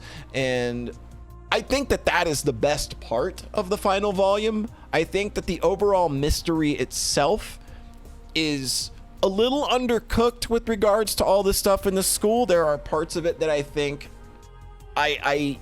you wrote that and I don't think that you justified it, and it doesn't make a lot of sense. But it's not enough to tear it down, because I think that at its core, Flowers is about its characters. The name of the series is Flowers, and obviously flowers bloom. And this is a story that has consistently been about characters growing. The imagery is very obvious. So while the overall big mystery reveal isn't the greatest thing ever, and left me with just questions of like, how would that be possible? I think that the moments that involve characters being characters, like my favorite moment in the series happens near the end, when a character who so desperately needs someone to tell them it's okay to just let go and tell the truth. There's a character that has spent the entire series earning that moment, and when it happens, it's a fucking ton of bricks. And so I think Ivek may I don't want to call it the weakest of the series, because I think all 4 volumes are just phenomenal. But I still think that, like, in terms of a story that ends with all of these characters, you know, finally getting to the start of their journey of where they need to be, and with relation to all the themes that it's been presenting throughout, I think it's still just a remarkable end to just a fantastic journey that I was so happy to have taken. So I'm going to put Volume 4 right after Volume 1 in terms of just go read it. Let's see here. Kusakari's got some thoughts here. It's so hard debating which I like more for Été versus Automne versus Hiver. Hiver has my favorite scene. Favorite scene in the entire series. I probably like Été and Automne more. Love that our experience was relatively similar. Yeah. I actually did, like, when I finished my Flowers LP, I actually did like a post commentary on it that has actually gotten a lot of compliments from people who, you know, me kind of just taking a final stab at analyzing the series and talking about it. And I was very happy with that, because it was just like, it was a series that resonated a lot with me, and I wanted my love for that series to kind of come through and to kind of get my final thoughts out. So yeah, if you end up playing the game and if you're into it, I did a final post-mortem on that Let's Play in the last video on that playlist, if you ever play those games. Don't do it until you've played Ivek, though. You've got to play the whole thing. It's a whole series spoiler. It's all over the place. All right, moving on. Next, we have a recommendation. Was this a recommendation, or did she straight up gift it? I can't remember if Ghosty straight up gifted me this one or if it was a recommend, but Arcadia Fallen is our next entry. And this is one where, okay, you gifted it. Yeah. So this is one that I went into with little trepidation, because it's not a setting that I'm typically all that vibey with. I don't really like fantasy settings much, so it's a hard sell to get me to play something with a fantasy setting. It's just, I just have my preferences in that. But what was immediate when I started playing this game was that it's just like, one, this presentation is really, really nice. I love the way this game looks. On top of that, it's got an incredibly stellar voice cast just right from the cuff. You get to create a main character and you get to role play a lot. And that's not something I'm used to in a lot of visual novels where the role playing feels like actual role playing. But you get to create your characters appear. Your character is a character in the story. Like it's not a cipher. They're not a silent protagonist. They're not an off-screen protagonist. You know, the character you make is on screen in every scene, and you're there and directly involved. And that character you made, you're always represented, and that's very, very cool. And while I think that this game I think that the climax and a couple of things about the ending do drop the ball a little bit. I think what pushes this game into the easy rec category for me is that it really does do a great job of making you feel like your choices matter. The role playing is handled pretty well, and there's a huge amount of variance in how people interact with you and your choices and how you approach them. And I think that that's very cool. It felt like a genuine role-playing experience, and I just was really drawn into that. Another thing. Oh, the romance options were great. Anne is best girl. Fight me. Like, I married Anne. Anne is the best. Like, I was in love with Anne when she first appeared. I was like, no, that's my girl. If this game has romance options, that's mine.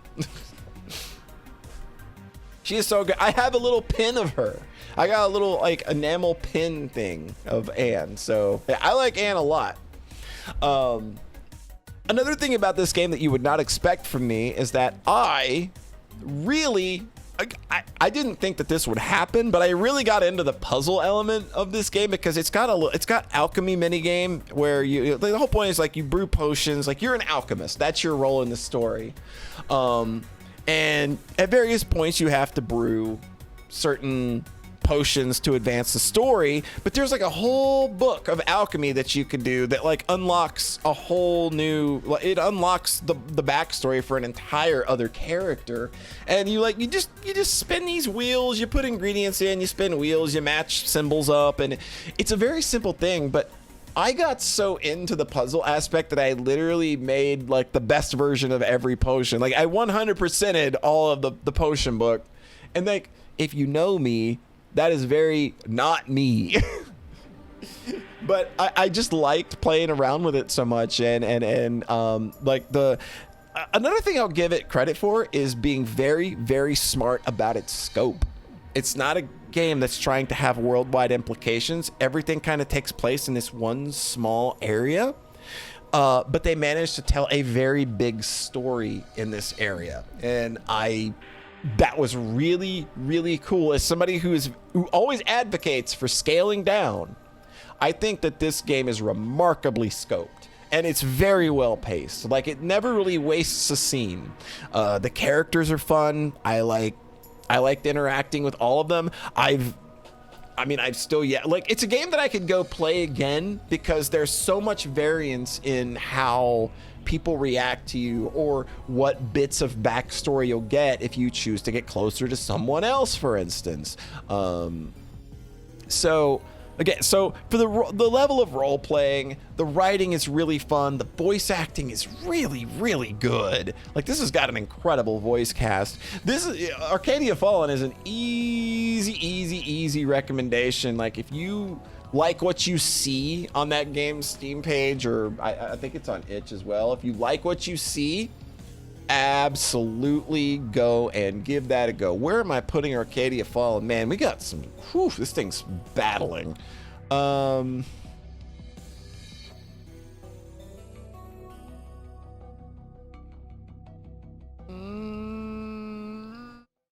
Yeah, I think I'm comfortable with that. Easy recommend. Stop playing good VNs. Goddamn, I know. I only know how to play Peak. You have so many visual novels on your list. You know what? I'm happy about that. I want more people to read more visual novels and talk to me about them. Tell me how much you loved them or hated them. I like talking to people about if they didn't like it. You can do that. A comfy doodad to play a doodad. Yeah, that would be literally the dream. A year of VNs. Oh boy, that's literally just me all the time at this point. I think that's most of my diet in gaming this year has been either narrative focused games or visual novels, just entirely. It would only be half a year now. Up next, we move to episode 1 of The Devil. Of the Devil, episode 1 is more than just, another episode in a story that's serialized. It is a complete, it is a full, complete little story in and of itself that just happens to have these ties to this bigger picture. We get introduced to another stream daughter who will be our precious daughter, and we will love Sarah to the ends of the earth. We would die for her. And this does a good job of digging into, all right, you've got the premise. I think Of the Devil episode 1 is the answer to the question, okay, episode 0 proved you had a good premise, but do you have the sauce? And my God, does Of the Devil have the sauce? Episode 1 is just a great story. It is a roller coaster, figuring out the mystery of what happened here, but it is also an emotional roller coaster because the story that Morgan is having to dig into is not only someone that she obviously cares for, despite the fact that Morgan puts on a very good front. There are cracks in that armor. And the person that, whose death she's having to investigate and look into is somebody that was close to her. And there's a few little moments where you see the facade crack, and it's not like her breaking down or anything, but they're just subtle little moments where you can tell this hit her and she didn't like it.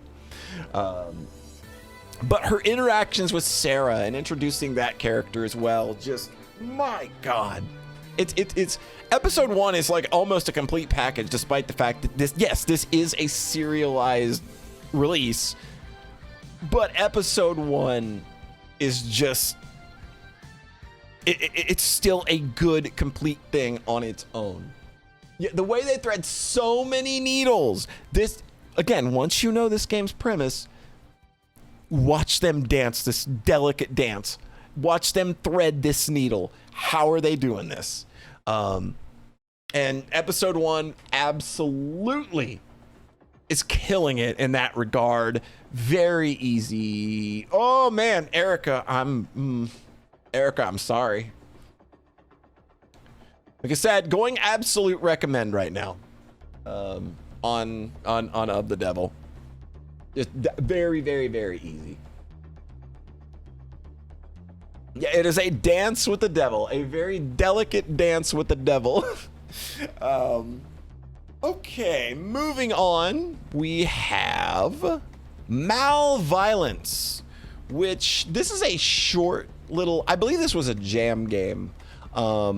It's a short little puzzle game. It's more of a puzzle game than a visual novel a lot of the time. You do kind of search around rooms a lot, and you do but it's mostly just you interacting with this person who has captured you in this installation out of revenge. They're very angry with you, and they very much want to kill you.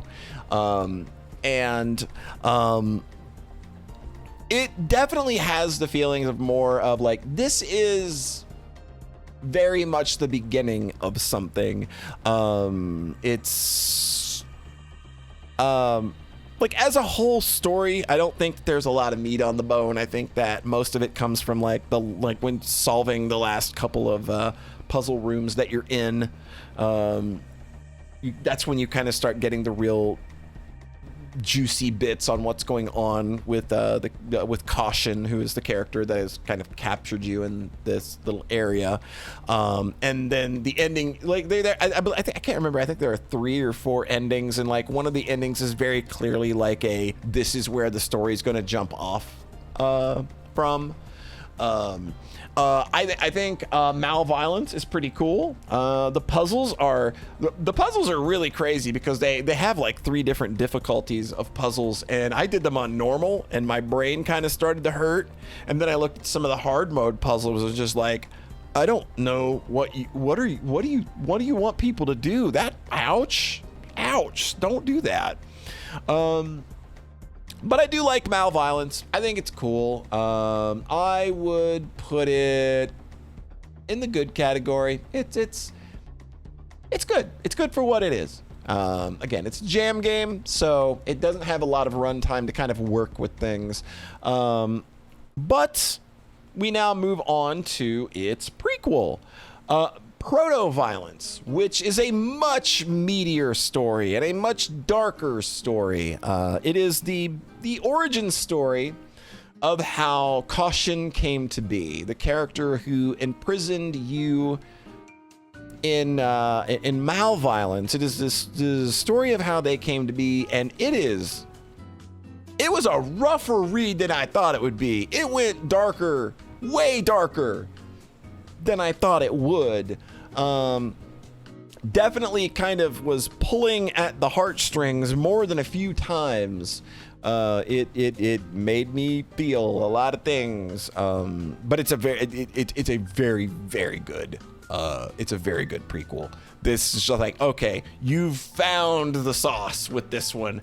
I know that the creator is working on the 3rd game in the series, which is going to be an RPG adventure visual novel style game. So I'm interested in seeing where that's jumping off from. I'm not sure where it's taking place because I'm trying to I don't like knowing a lot of things about games while they're in production most of the time.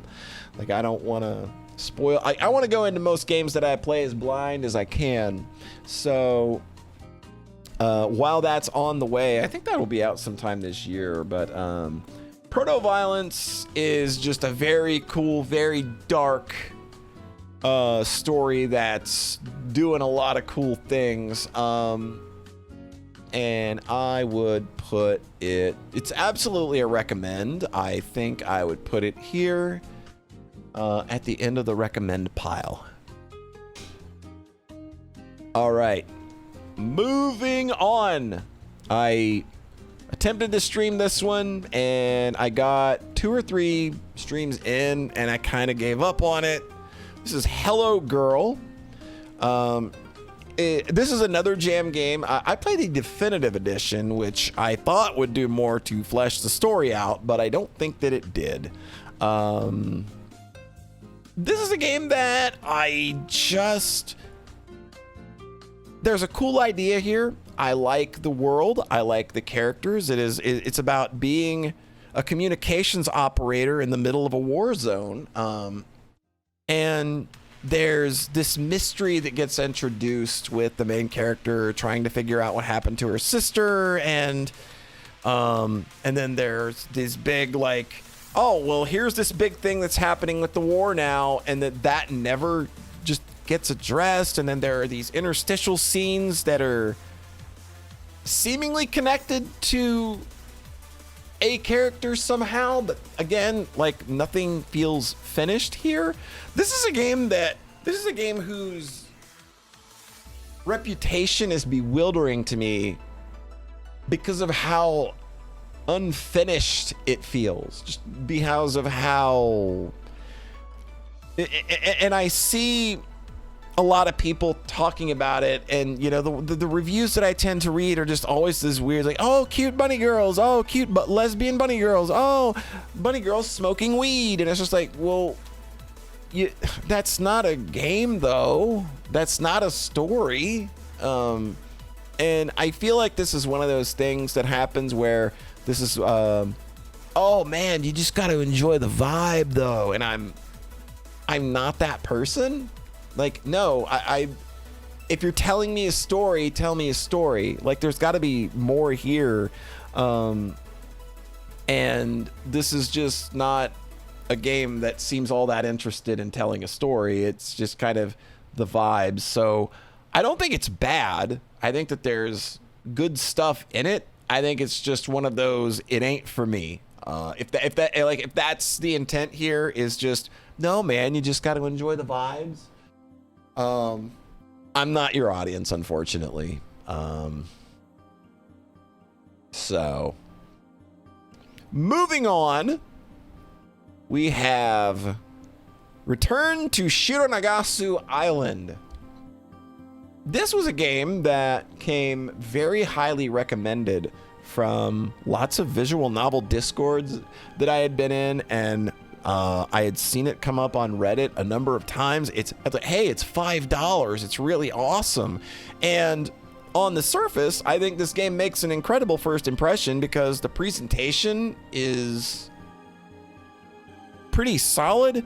I don't know how this game got the voice actresses that it did. There are a couple of pretty, I would say, prominent voice actresses that have roles in this game by a game made by one guy. But to just put it in blunt terms, Return to Shironagasu Island is literally the worst visual novel I've ever read. I've never been more unsatisfied or completely turned off by a visual novel.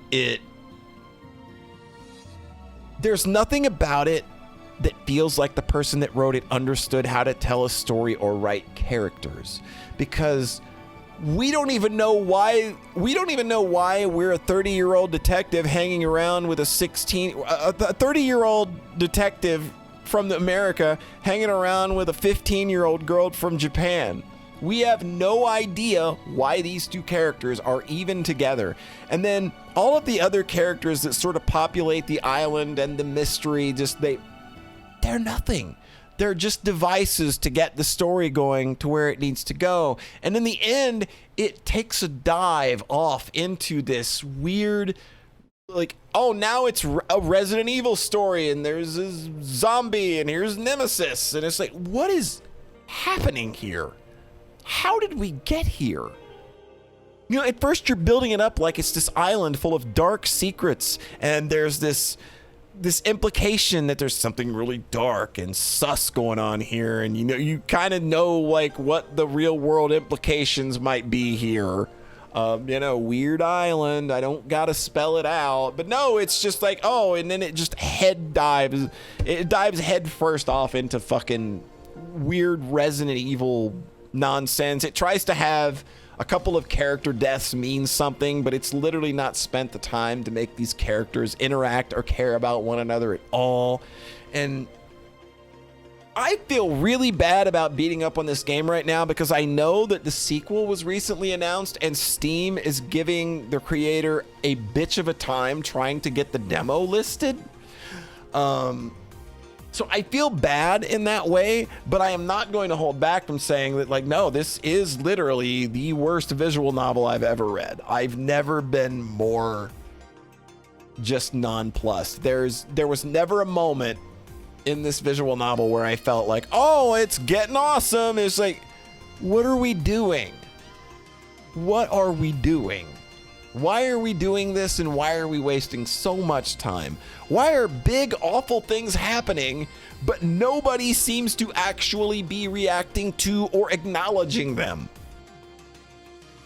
This feels like a case where I know the artist was known, and I feel like they wanted to write a visual novel, but they did not know how to do the writing part, and probably should have got someone to do that for them. Yeah, there was like a whole extra episode when you finish the game that unlocks, and I just skipped it entirely. It was like, I can't be in this world anymore. And I stopped playing visual novels for 7 months. I didn't play another visual novel for 7 months after Return to Shironagasu Island. It's rough out here, people. is rough. All right. That should be the last of the negativity we have this evening. Apologies for that. Okay. Moving on, we have the third entry of Cupin's wonderful Lily Pad Lily series, 3 Wishes, which, as of this recording, is absolutely free on phones if you want to play it, but it's also on sale right now if you want to toss a very cool creator a few bucks. So 3 Wishes is Lily's night off somehow dialed up even more. It stars the little sisters of Lily and the Lily Pads. They're the Lil Pads. The Lil Pads. It's stop being so cute. And this is a wonderful story because I think that it revels in writing like little kids that just kind of react to things like little kids. Because what are little kids gonna do if you give them 3 wishes to wish for anything they want? What are they gonna do? Yeah, Neptunia Sisters generation, but good.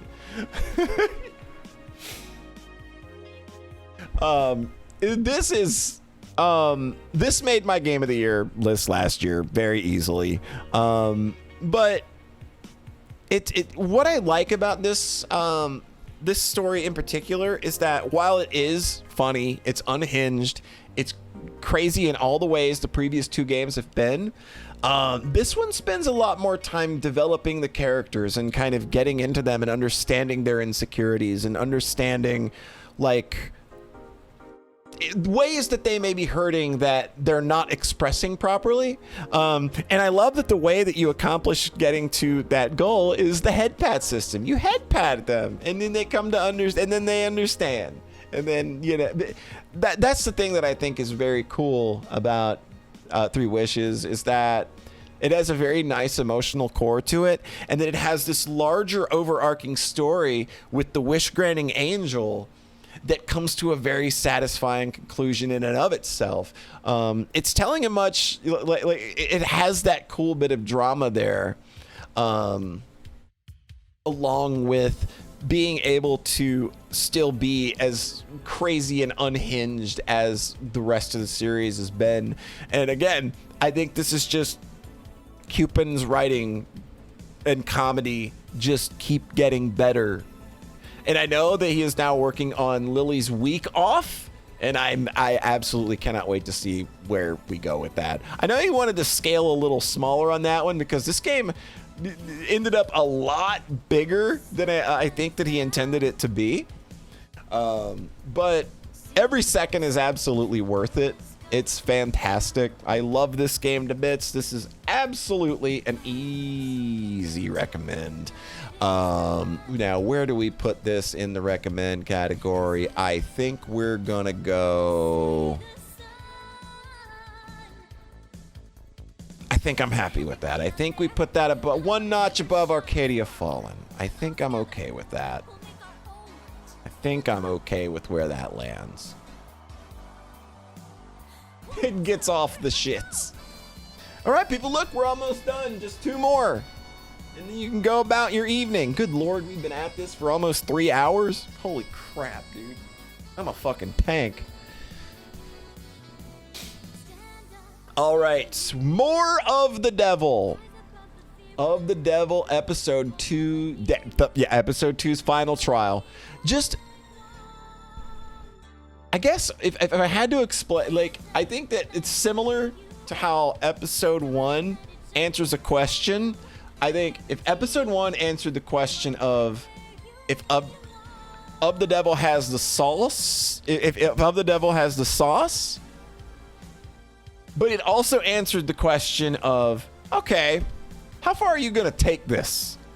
And this is a game that just keeps writing itself into a corner and then competently being able to write itself out in the most stylish and insane way possible. it like how? Like I was stunned because this is a game that literally starts with the main character Morgan throwing herself into a situation that is just like, how do you, there is no way. How do you get out of this? And then the trial part comes and having to navigate the trial. And it's just the deductions you have to come up with, the reasoning you have to come up with. And then she just gets out of it. Of the Devil, like, there's a reason that this series is the thing that I am most excited about in video games right now. Yeah, like that last trial, literally is just like, how do you get out? How do you get out? There's no way. They've literally, like, Morgan is out of cards to play. How do you make this work? And that is, and this volume also starts digging into Morgan's past. There are some interstitial scenes where we start to see, and there's a really cool thing they do with that near the end where something you thought was something ends up being something else and it gets flipped in your head and you're just like, oh my God. Of the Devil is kinetic, but it has like trials and stuff and investigations where you can perform a little better or worse. But yeah, there's no routes in Of the Devil. It's just you can do better or worse in investigations and the trials. That's really all it is. Yeah, like just, yeah. This game is like stylish in a way where it's just like, it's effortless. Like, it's not trying too hard, but it has a level of style where it's just like, how is this? How are you doing this? And again, the main writer's command of character voice is something that I am just so envious of, because all of these characters, for a game without voice acting, getting character across can be a challenge, but that is not the case with Of the Devil at all, or any of his works. Like Model Employee is similarly like the same. So is Märchen Line. I did not stream Märchen Line in its entirety. We had technical issues on that one, but I did play that game. Märchen Line is, again, the same. I'm just, yeah, like this is absolutely, like I said, I'm not putting this series into the all-time bangers category yet. But it goes right here. It's an easy recommend. Just, okay, a bit of a technical difficulty there, but we're gonna kind of go over this last entry one more time. So the last game we will be talking about tonight is the most recent Let's Play that I've done. It is Z.A.T.O, I Love the World and Everything in It. And this is a game that is coded for all you people out there like me that like the real heady stuff, like, you know, 2236 being right up there and an all-time banger is probably a good indication of where we're going here. And Z.A.T.O, I Love the World and Everything in It is, I mean, you can just look at it and see the lane, the Serial Experiments lane vibes just emanating off of every pore of it, and it is definitely that kind of existential story. It is a story about a girl who has an incredible fondness for the universe and the will of the universe, and she believes that she is kind of trapped in that for some reason. Something has put her in the mindset that the world is this all-encompassing God-like thing, and that anything that happens to her is just the will of the universe, which leads to a character who is very good at gaslighting herself into believing that every bad thing that happens to her is just the will of the world. And so we have a character that's gotta just kind of like at the very bottom of a well when it comes to self-esteem, self-worth, but she's never self-pitying. it's an exercise in self-gaslighting that is so incredibly hard to read at times, just because it's like, holy crap, girl, you need a hug. Please let me hug you. And the crux of the story is that it takes place in the mid-1980s USSR. And in this small kind of like secluded city that's kind of like its own little thing. And this poor girl, there's a girl that goes missing who is someone that actually stood up for her a couple of times. And she spends most of the story trying to solve the mystery of where this girl that stuck up for her when it seemed like nobody else went missing. And she's trying to figure out why nobody else seems to care that she's missing.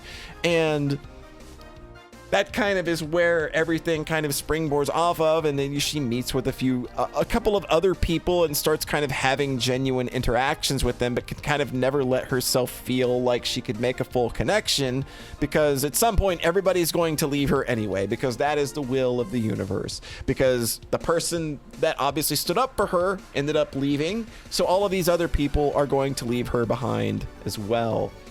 And, no, it's set in Russia. But I think that this is a very wonderful little story. It's another one of those life-affirming stories when the final chapter of the game, when it kind of starts revealing like what's happening, what's going on, and like ultimately what's, like she has this message of love that she wants to project to the world, but there's something that just keeps her from doing it. And so when you get to the end of the story and you realize like what it is she actually has to do to finally be able to broadcast her signal to the world, it's one of those, oh cool, I'm crying, all right, that's fun, okay. But yeah, like if you're into those really heady visual novels with it's got a really great presentation too. I love how this game looks. I love how it sounds. It really does pull you into the atmosphere of like the dead of winter in like mid 1980s USSR. Like a lot of this is a game that feels very authentic, along with just being quite the ride, both mentally and emotionally. And I just love it to bits. But this is absolutely an easy recommendation. Where do we put it? I think right there. I think right there is fine. So, there we have it, folks. We've done it. We have finally made our way through the last of every single visual novel that I have done a Let's Play or stream for. Where's Rika? Like, she's in Higurashi no Naku Koro ni. She's literally the top of the list. It's right up there in the all-time bangers list, right at the top. Yeah, knee to the motherfucking paw. So there it is. We've arrived. I feel pretty comfortable with this. Like, seeing it all filled out, it's just like, man, I've basically just played a whole shit ton of Peak and shared these wonderful stories with people. And that's a real good feeling to be able to kind of look back at all the time I've spent doing this and realizing, man, no, I'm helping share and spread the love of a lot of really, really cool stories. So yeah, I think with that is our final list. Man, what a journey. This was so fun. Thanks everybody for coming out and hanging out for something like this, whether you like visual novels or not. It was fun kind of digging into this past 7 years of streaming narrative focused games, and like seeing them all sprayed out here is just like, God, how did I do that many? That's so much. Good Lord, that's just so much. So yeah, I'm gonna like get this thing edited together. I'll throw the VOD on YouTube. Gonna have to like restitch things together here for that last part since my internet decided to shit its pants. Yeah, this is just looking at this little tier list here, and it kind of makes you be able to kind of look back at the stories I've been able to help share, and yeah, that just feels nice. I don't know what else to say because I've been streaming for 3 hours and my brain is mush. So I do believe we are gonna call it there. I'm too tired to go look for a raid, but thank you all for coming out and spending your Saturday evening with me. It's been really, really rad being able to like share all of these thoughts and have everybody, you know, be into this, and have so many people, seeing so many people say, oh man, I want to get into that, or I want to play this one, or I'm gonna add these to my wish list or my backlog. It's been really, really cool seeing all of that come together. So thank you all so much for your time. Thanks for coming out. Thanks for stopping by. I hope you have a nice rest of your whatever, wherever it is you are, and we will catch you next time.